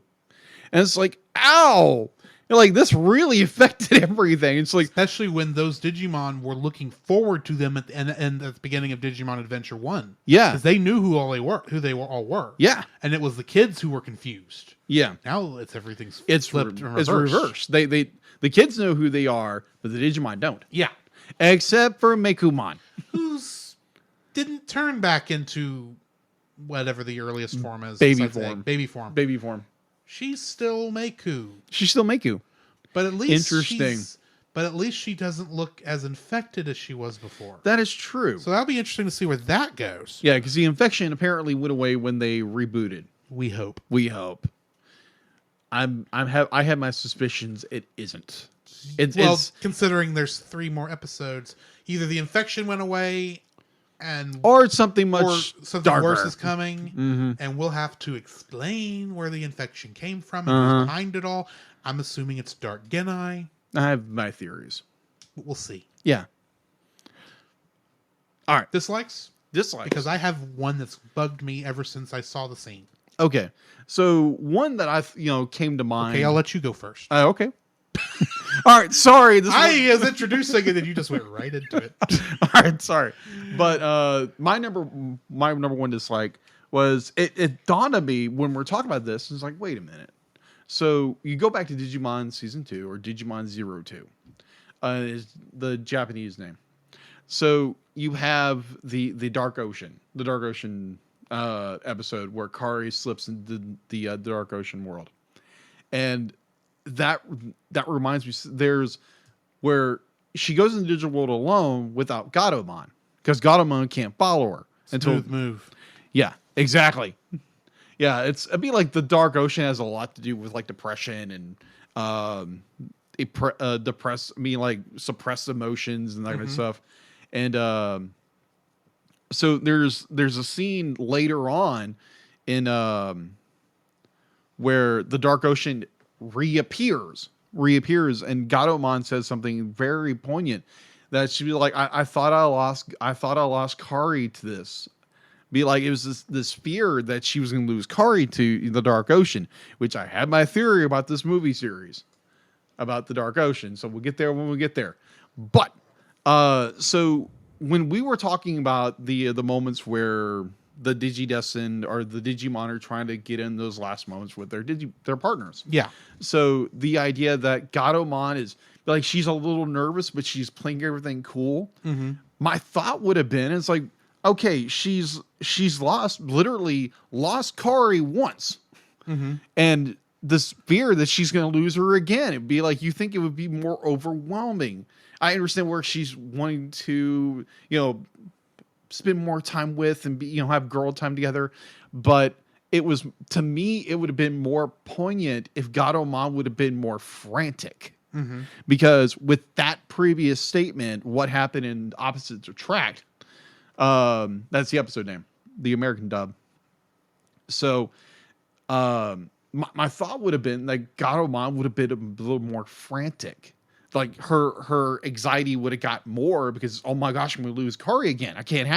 This can't happen. So I was kind of disappointed they didn't go there, but I understand where they're kind of going with this. I hope they're going this direction because obviously it's the internet. You run to what people say about it. So, well, I've been trying not to. Yeah, it's kind of hard not to, but I don't know. I've been succeeding fairly well. There again, I have my theories where this whole virus came from and how a certain Digivice went black and a certain Digimon went, wild or went savage. So I have my theories on that. But I was a little more, I was kind of like, really, Gatomon isn't really, she's not like overreacting and just scared to lose Kari because she lost her once. She almost lost her to the Dark Ocean. So that was I was kind of slightly disappointed they didn't really play into that. I really wish they would, because that was a really good story beat that never went anywhere. And it drove me nuts. So I understand they do that story does kind of play in a little bit into this movie, but they should have played it a little bit more. Just play that card a little bit more. I don't know how you get at them going into an ocean as in the way this movie is set up, but okay. But more reference to. I still don't know how you work that into the story. So. Yeah, but either way. Because that's a lot to explain to people who don't know what you're talking about. Yeah. Because I'm sure not part of the reason I suspect that they have focused on the season 1 cast and left the season 2 cast, lost somewhere. Yeah. This is the fact that they know the Digimon Adventure 1 cast was bigger than the Digimon Adventure 2 cast. That is true. Not the cast, the audience. The audience was bigger. I agree. I completely agree. And I think just as like a deep cut, they could have went there. And I think it was a slight disappointment they didn't. But yeah. I'll also point out that I have still, in many ways, despite your description, I still have no idea what you're talking about. Okay. I don't know how it works in. All right, I will send you the link on a Hulu Okay. thing. Either way. So it was my first. It's like they didn't really do a deep, not a like a serious dive into it, and I was like, oh, you didn't do that. Well, But I mean, either or, you've got like 8 other characters. that is true. Pairs of characters to work with. You don't really have a lot of time. That is and true. you still have to have a fight for them to go to the Digiworld, and then you still have to have them go to the Digiworld. Even though, admittedly, I don't know how the next one starts. Right. But they could have admittedly put that part at the end. Maybe did what you're talking about. Yeah. But there's still a lot of. You still have to make a movie out of this. I agree. I completely agree. You can't go off too far one direction. But anyway. That is true. Anyways, so that's one of my dislikes of this film. My dislike. Nitpick. My main dislike for this film. I say main. To some degree, this is a nitpick also. Yeah. Their explanation for the corruption that's going on Yeah. doesn't make a lick of sense the way they explain it. Okay. If you know anything about computer science. Okay. Well, can you explain that? I will. I nearly said TK. That is not Izzy's name. Yeah, Izzy. Izzy explains that essentially the data is getting overwritten, basically. Yeah. And they show it by changing a 1 or a 0 to 2. He says it's not. He specifically states the data is not binary. Mm-hmm. It is not decimal, and it is not hexadecimal. Mm-hmm. Now, do you know what those 3 words mean? Kind of. Okay. Simple is referring to counting methods. Yeah. So binary is what's known as base 2, meaning you only have 0 and 1 as digits to choose from. Right. So 0 is 0, 1 is 1, 2 is 1 0. Mm-hmm. 3 is 1 1. Mm-hmm. So on, So forth. To you're trying to write out 123 with like 3,000 characters. Yeah.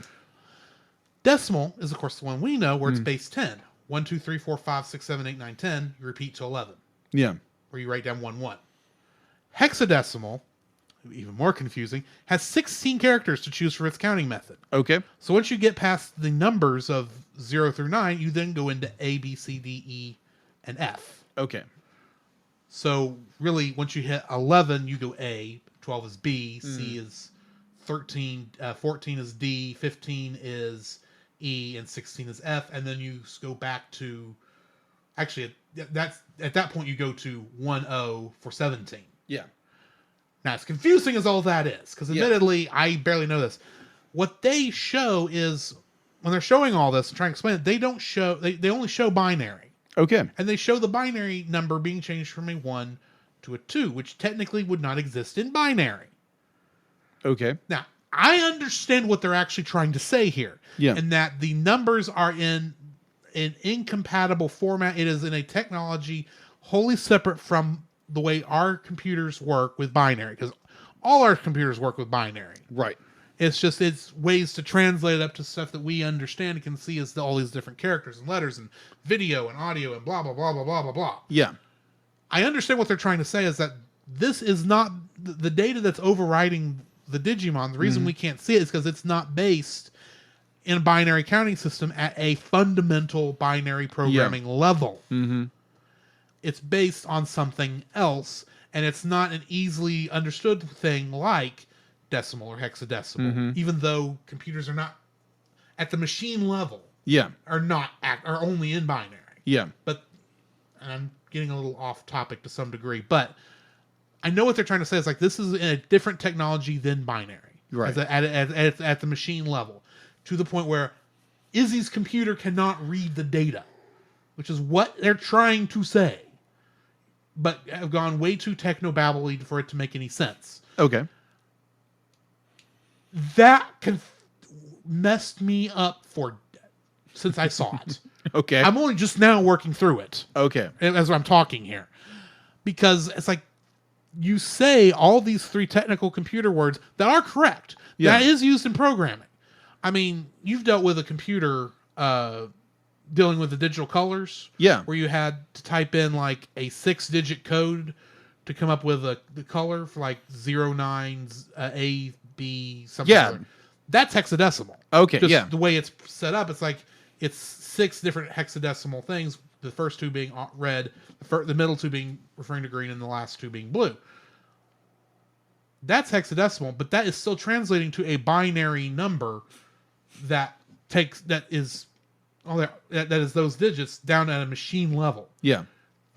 The way they put the machine level and the higher programming level at the same level is not how it works. But that's how they explain it. Now, admittedly, you're trying to explain that this is different on a fundamental level to people who don't know anything about computer science at all. You have to assume they don't. Right. Because most of the people who are watching it probably have never had to deal with what is he's talking about. Right. And try to explain, this is not what our computers are based on. This is based on something else, but it's showing up on the data. Now, already, Digilore on how the digital world and the computers work and how all that interacts with our computers is iffy at best in how it makes sense. You almost have to go, it's Digimagic, accept it, and move on. Right. But they tried to explain too far into this, explaining that's all this. You could have just said, it's in a format I don't understand, and that's all he had to say. But they tried to over-explain it, I have a feeling the guy who wrote this wrote down. Well, it's the old adage about how they used to write Star Trek: The Next Generation episodes when they needed a super technical explanation of what was going on, but the writer didn't know any of the science behind it. Yeah. He would write, "Sir, Captain, the tech is teching. Well, can we untech the tech?" So this is how they would write, because tech would be a stand-in word for all the technical jargon. Yeah. I have a feeling that's how this was wrote. It's like, well, this isn't tech. This isn't even tech. This isn't even tech. It's kind of how I expect this. Yeah. This script had to have been written. I gotcha. And then they sent it off to somebody who knew something about computer science, and they wrote down, it's not binary, decimal, or hexadecimal. And I'm sitting there going, did this guy even read the script? Because this doesn't make any sense. All you had to say was, it's in a format that we can't understand in the time allotted to us. It's in an unknown format. That's how it's corrupting. And I would have been fine with this explanation. But they went too far and went down too many holes. Okay. Anyway, calming back down. I did take a class in computer programming. That's why I know some of this. I say a class. I took a lot of classes in high school that were meant to get me into computer programming until I remembered, oh yeah, I suck at math. And now the only thing I use is hexadecimal for colors. Gotcha. But I know how it works. Anyway, your second dislike. My second dislike, now granted, it'd be like the kind of disappointment they didn't go a little deeper in lore for the first one. This one was more, Okay, so let me explain that, So, yeah, I'm curious what the refers to. Here's what the means for. Okay, so we go and see in movie 2, apparently the Digimon Emperor shows up. It's Ken, but it doesn't look like Ken. We're like, what's going on? Because in the first movie, we saw what we assume was Ken fall, and his Digivice fell to the ground. Which, there again, how did they get the Digivice to D3 in the terminal for they can go to the digital world? I don't get it's how Digimagic. Move on. either way. That's what I'm going to say from now on. It's Digimagic. It's It's Digimagic. So, so then at the end of this episode, this is in the movie, we get the reveal. Okay, it's not Ken. It's actually this guy you've never seen before. Well, technically I know technically we have seen Genai before. Genai. Sorry. Genai. They say him Genai. Yeah, Genai. I know whichever. we've seen the character before. Yeah. I Googled him because I was curious because I remembered seeing the character before. Yeah. And he's an old man. Well, a comically drawn old man. I agree with you. That's in season 1. But in season 2, which I didn't watch. Yeah, season 2, they actually do bring in a younger Genai. Okay, so that's who this guy is supposed to be. He's based off that character, except he's wearing dark clothing instead of white clothing. Why they're calling him Dark Genai instead of Dark Genai. Whoever his character. So there again, it's not really. So it's like, is there another Light Genai around here somewhere? I don't know, but either way, it'd be like it's okay. It's either you either call him just Genai, or you have to say that Dark implies there's a white or light version somewhere. Sorry. Yeah. So either way. This idea, this Dark Genai shows up because he's supposed to be this. He's supposed to be this duplicate Ken as the Digimon Emperor, but not the digital man. but not the Digimon Emperor or the Digimon Kaiser. I mean, they even changed his hair from blue to black and long to short. Yeah, it's like that's an interesting Digisguise. Well, my theory going into it is like, oh, okay. Ever since they've redesigned things a little bit, so they redesigned the Digimon Emperor, the Digimon Kaiser. They updated his costume. Yeah, they even have his crest on his glasses there. Which, and it's obviously supposed to make you think and make them people who are seeing him think, oh, it's Ken. Yeah, it's Ken. It's like, what happened? So why is he evil? It's like, oh, it's because he's not evil. It's not actually him. Yeah, it's actually a dark version of Jinai. I was like, okay, that's interesting. Who are you? So I was just more left with the question is like, who is this guy? So there again, we're gonna learn who that is in 4, I think.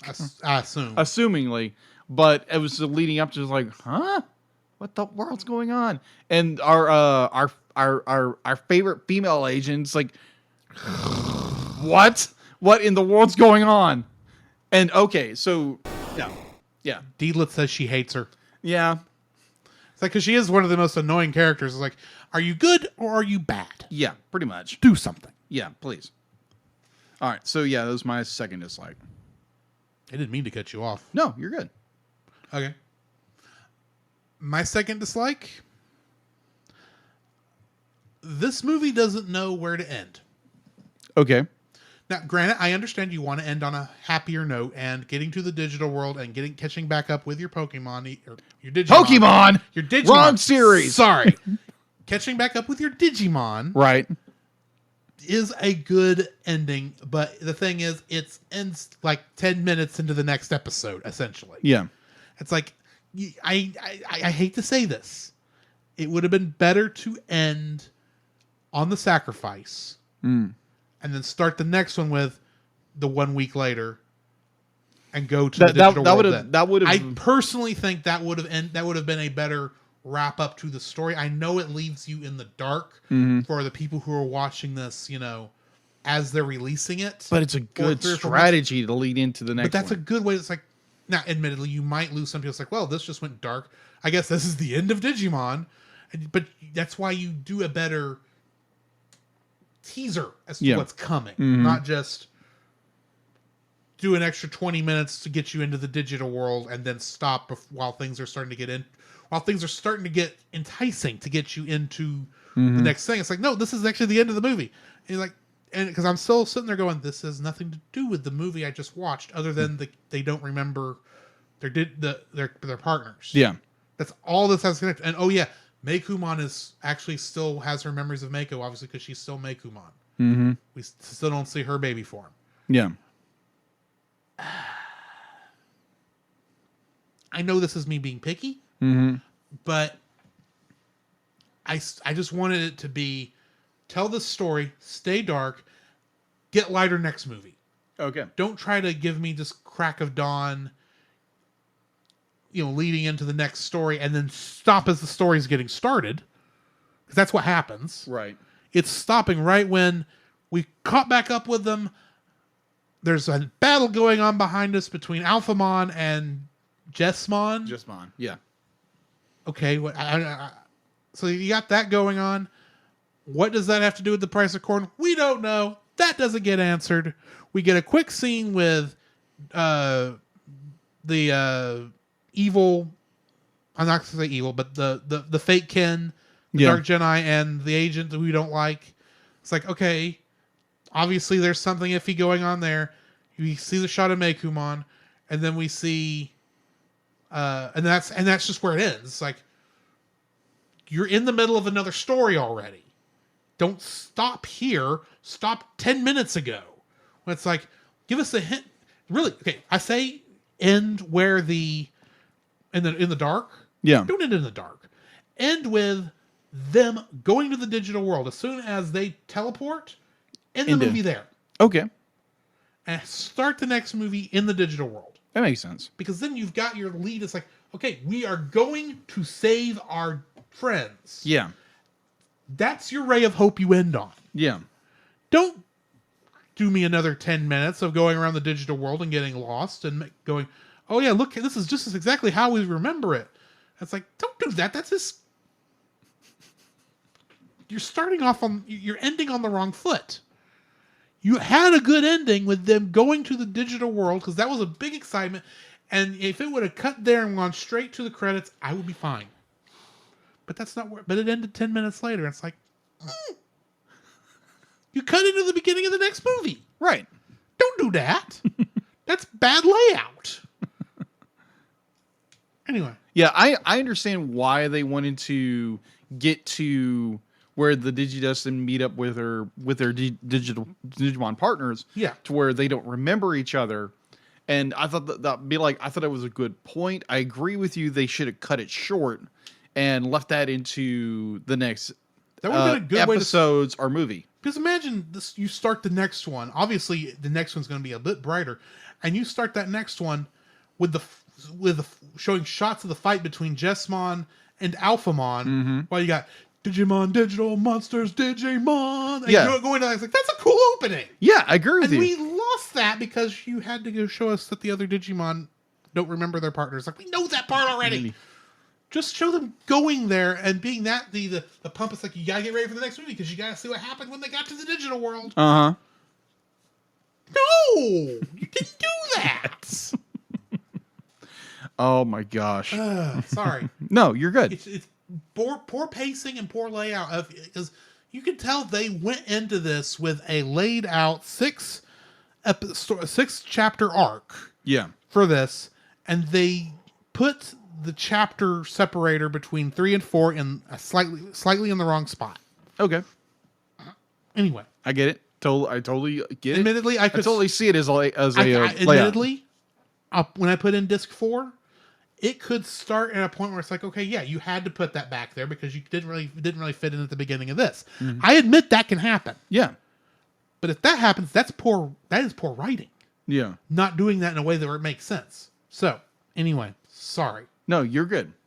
But yeah, this movie doesn't know where to end. What's your next dislike? Because I forgot what number we're on. 3. Your third dislike. My third dislike would be, granted, this is more of a nitpick, understanding you want to keep the mystery alive of what's going on, definitely with other characters. But when you have this secret agency, this government agency, who knows what's going on, and you're not telling your main characters, be like, at least inform them a little bit. You know about the reboot. You know all of this stuff. You just finally got annoyed with what annoyed me in the first one. Shady government agency not telling anybody anything. Oh, I totally get it, but I didn't understand. Well, I wasn't privy to them knowing everything going forward. Especially when you realize, oh, the one guy who's willing to tell the kids stuff, doesn't know anything. Yeah, he absolutely knows nothing. And they know that, so they keep him in the dark. Yeah. And I'm sitting there going, I have my suspicions of who shady government agency is. And I'm sitting there going, boy, y'all must have got along great as kids. Not to give anything away. I have my suspicions. Okay, we got it. I'm just saying Daigo may be the Tai of another group. Okay. That's all I'm saying. Okay. The Tai and Davis of another group. The goggle wearer. Oh, okay. Okay.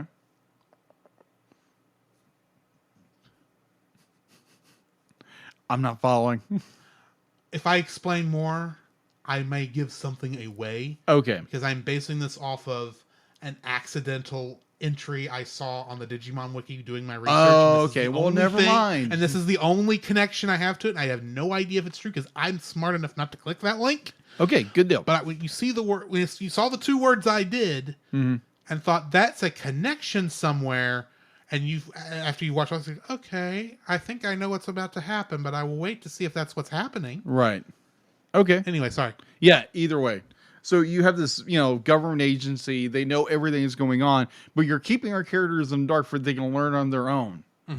Like, I understand, you're a government agency. You want to keep your secrets close to the vest. But when you're dealing with teenagers and preteens with, their what they do can save the world, you should give them info. You should, let them in on stuff.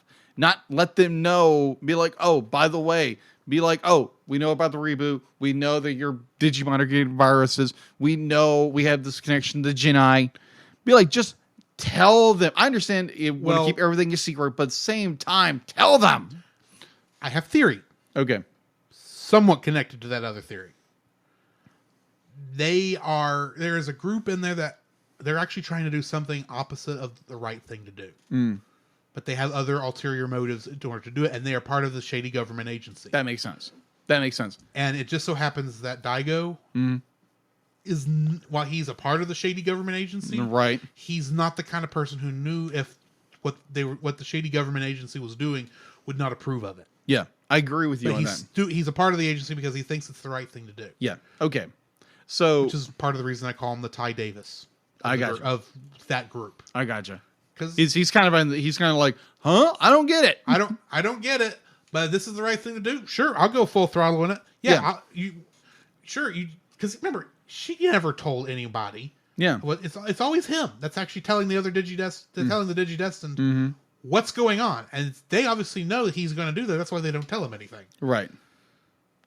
I mean, he kind of already spilled the beans of what's going on because one of the first things he says to shady government lady we don't like? I caught the kids up. And you can just look at her face like, why did you do that? They don't need to know. Of course they need to know. They're the ones with the giant monsters. Exactly. You kind of have to tell your kaiju control force what they're doing. Exactly. You could save a lot of time. Exactly. And just kind of a bonus thing Except that they're actually... I think Shady Government Agency is actually going to end up being the actual antagonists. Possibly. That's a theory. Don't know because I've not seen the rest of it. Okay. So, outside of what we happened to catch while we were in the digital world, but we missed a lot of stuff. Apparently. We were just doing our best to survive. Yeah, exactly. And not try to get eaten by Gabumon. Greymon. There we go. Agumon knows not to chew on humans. Yeah, Greymon not so much. Greymon, on the other hand, he didn't even realize we weren't food. Yeah. So one of my there again, kind of a theory going in. A digi theory. Exactly, a digi theory. So, this movie is called Confession. So and it's based on the confession of Mako of Maku. Mako of Makumon. Yeah, exactly. Sorry, it is confusing with the way their names exactly. are similar. I've got a theory Mako on that. Of Maku. Makumon. Yeah. So we have this confession moment between Maku and TK, which is like the person to do that with. So I'm thinking like, okay, my theory going into that is that Maku went somewhere she shouldn't have, or she got pulled into somewhere she shouldn't have, and that's what caused a certain virus to come about. And I was like, but they didn't do that. They went like, oh, they met when she was younger, and she's had those, the red eye thing, the virus thing. I'm like,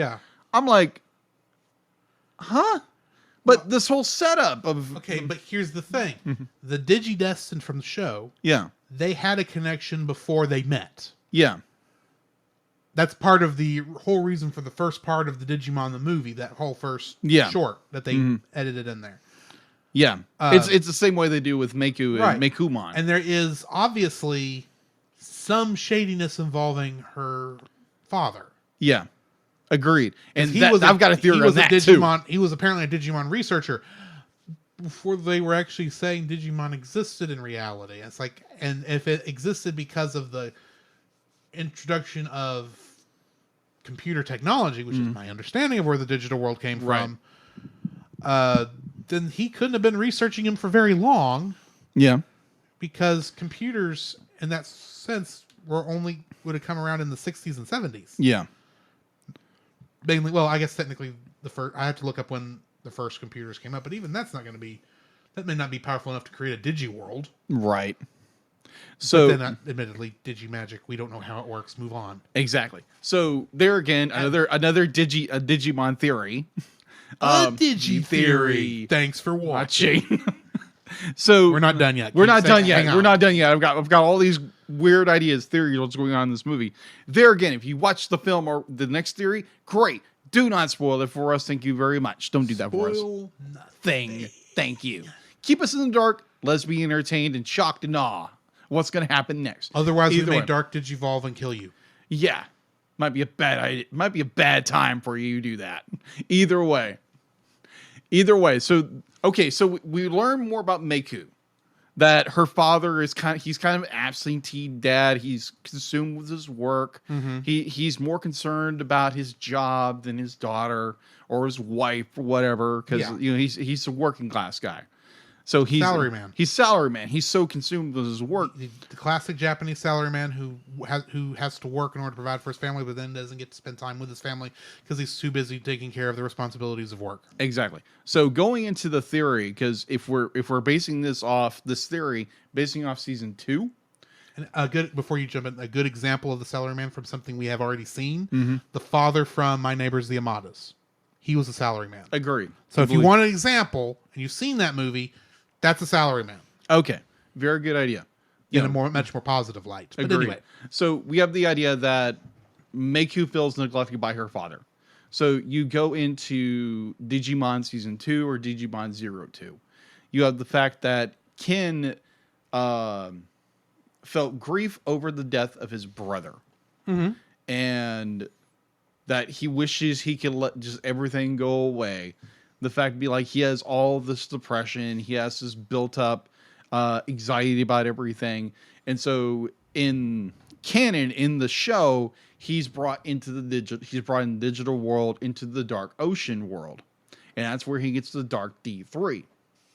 So my theory going on, I have nothing based on just what I've seen, that Meiku at some point is drawn into the dark world, into the Dark Ocean world. And that's where the virus comes from, is from the Dark Ocean. That's my prevailing theory right now. I follow that. I think part of it is you're stuck. Part of the reason you go that way is because you are stuck on this Dark Ocean thing. Possibly. I have a different theory. Okay. And it goes back to the first episode. Okay. Of Try. Yeah. The narrator at the beginning of the first episode, while he's doing his narration about, I don't remember exactly what he was talking about. Yeah. The beginning. Yeah. We see this egg being formed. Yeah. And mostly it's a big white digi egg. We know we can tell that. But you also except there's one little black dot. Except for the black dot. What if the black dot is a connection to something that happened a long time ago? What the Digimon he's talking about being born, who didn't know anything about light or dark or good or bad. What if that's what that is, and that's somehow that egg that we saw is actually Meikumon's egg? Possibly. And that's how if she is still the source of the infection, which I'm assuming. That could be a possibility. No reason. Yeah. She could have malicious code in it, making her technically a Trojan horse. Right? You continue using computer terminology. Right. Not a virus. Yeah. Technically. Yeah. And as she interacts with different Digimon, it's what causes all that to happen. Because that could be a factor too. See, she did not fight Leomon, but Ogremon did, and Ogremon was infected, and that spread to Leomon when he got cut. Yeah. She's been hanging out with the other Digidestined Digimon all through episode 2. That is true. Part 2. Yeah, that would cause them to get infected. Right. That makes sense. If there is some malicious code built of whatever that dark square was, that's obviously some sort of malicious code. Yeah. I can see how that would start affecting others. And so, obviously, before she escaped over and met Mako, or Meiku, however you say her name, she may have accidentally infected somebody over there before she came through. Because that's the thing. All the other Digidestined met their Digimon. I don't know about the season 2 ones. Yeah. But the season 1 ones, they all met their Digimon in the digital world. Yeah, it was the same way. Meiku did not meet Meikumon in the digital world. She met him in the real world. Yeah. And it's still interesting that every time they show her Digivice, it's got the cross DNA helixes on it. Yeah. Still don't know what that's about. Yeah. And I suspect as they start explaining this, we'll get something. But I suspect while Meikumon is obviously, I think, is the source of the infection, she's also going to be how they cure everybody. Because I think Akira's coming. I agree with you there. And I'm also kind of guessing based on the cover, considering that big Digimon that's on the cover of my box there has a semi-feline motif in the way that Omnimon has a Greymon and Garurumon motif in his design. And it kind of looks like Omnimon on the front of my cover there. It's Omnimon. Yeah, it's Omnimon, but it's not the same Omnimon. Yeah. It's a different one, and it's got a feline design, so I suspect there might be a purification. Maybe Gatomon and Meikumon are going to have to fuse like Gabumon and Agumon do to form this other version of Omnimon. Maybe. I'm guessing. I have no idea. Also, that way that would also make sense since they're all being voiced by the same actress. Because they're all being voiced by Kate Higgins in the English dub. Okay, yeah, that's true. Both Meikumon and Gatomon, and they're all voicing their Digivolutions, which I don't know if that's how it was in the original show. I'd have to go back and look at the cast list because I don't think Kate Huggins was the original voice actress for Gatomon. She wasn't. But that could be the thought process, just like in the Japanese version, and that's all going to come together, and they only have to record one person's voice for Omnimon instead of two people's voices. Theory, no idea if that's true. Yeah. Good theory. Good theory. I think that brings us to the end of this I think episode. so. We've gone long into the Digi rails. theory. We do need to rate this thing. I'm giving this one an 8. Okay. I don't think it's as good as the last one because I think so far of the 3 we've seen, Determination is still my favorite because of all the fun that one is. Agreed. And that fun does not detract from the darkness in here, and neither does the darkness here detract from the fun in that one. Right. But this one is, while it tells a good story and it tells a heart-wrenching story, I just don't like it as much. So I'm going with 8. Okay. I'm still going to give it a. I think I'm staying consistent because I've given all of them 8s. Mm-hmm. So this is getting an 8 because you have the light and fun, amazing story you have of determination, and then you get the battery of emotion in this one, and it's just it's night and day, but it's still just incredible storytelling. I do agree with you with the ending is a little long in tooth. Yeah, and there's these little things here and there, but story wise, incredible. Animation wise, incredible like usual. But yeah, I'm so much a fan of this. I hope they keep going a good click on how the story goes. And so I know we kept saying that maybe it looks like the next movie might be a brighter story. The name of the next one is Loss. Yeah. Yeah, I don't think this is going to get brighter anytime soon. Or it might be a little brighter, but not as much. Yeah. But as we said before, because I've brought this up in every episode, Disc 1 had Agumon, and the story was about Agumon and Tai. Yeah. Disc 2, on that cover, you've got Gabumon. I get Gabumon and Gomamon. Gomamon and Palmon, who had their ultimate Digivolutions in that episode, and the story focused around their partners. Yeah. Sorry, I jumped. Keep crossing over to Pokemon. In all fairness, they are similar, and I have a set thought in my mind. Yeah.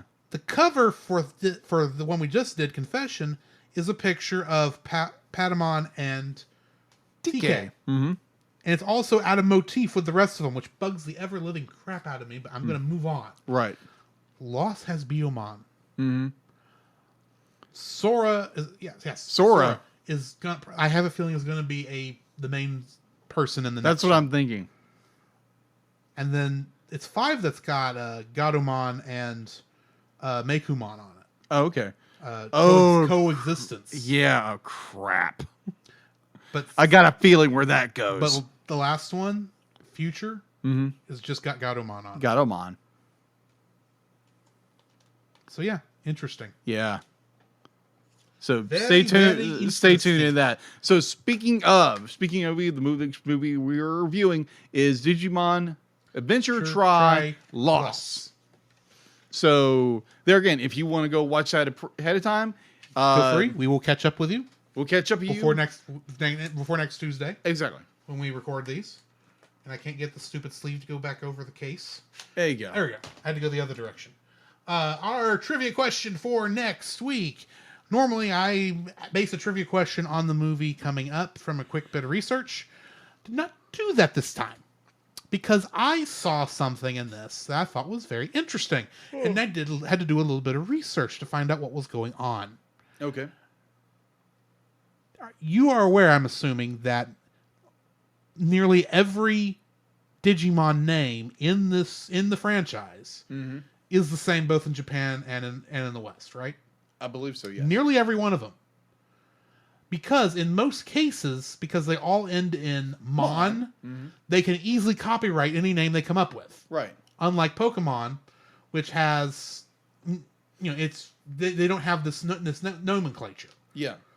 So that's why you've got, Charizard in America being called Lizardon in Japan, because they named it Lizardon, but didn't want to, but that copyright wouldn't hold over here for some reason, so they changed it to Charizard.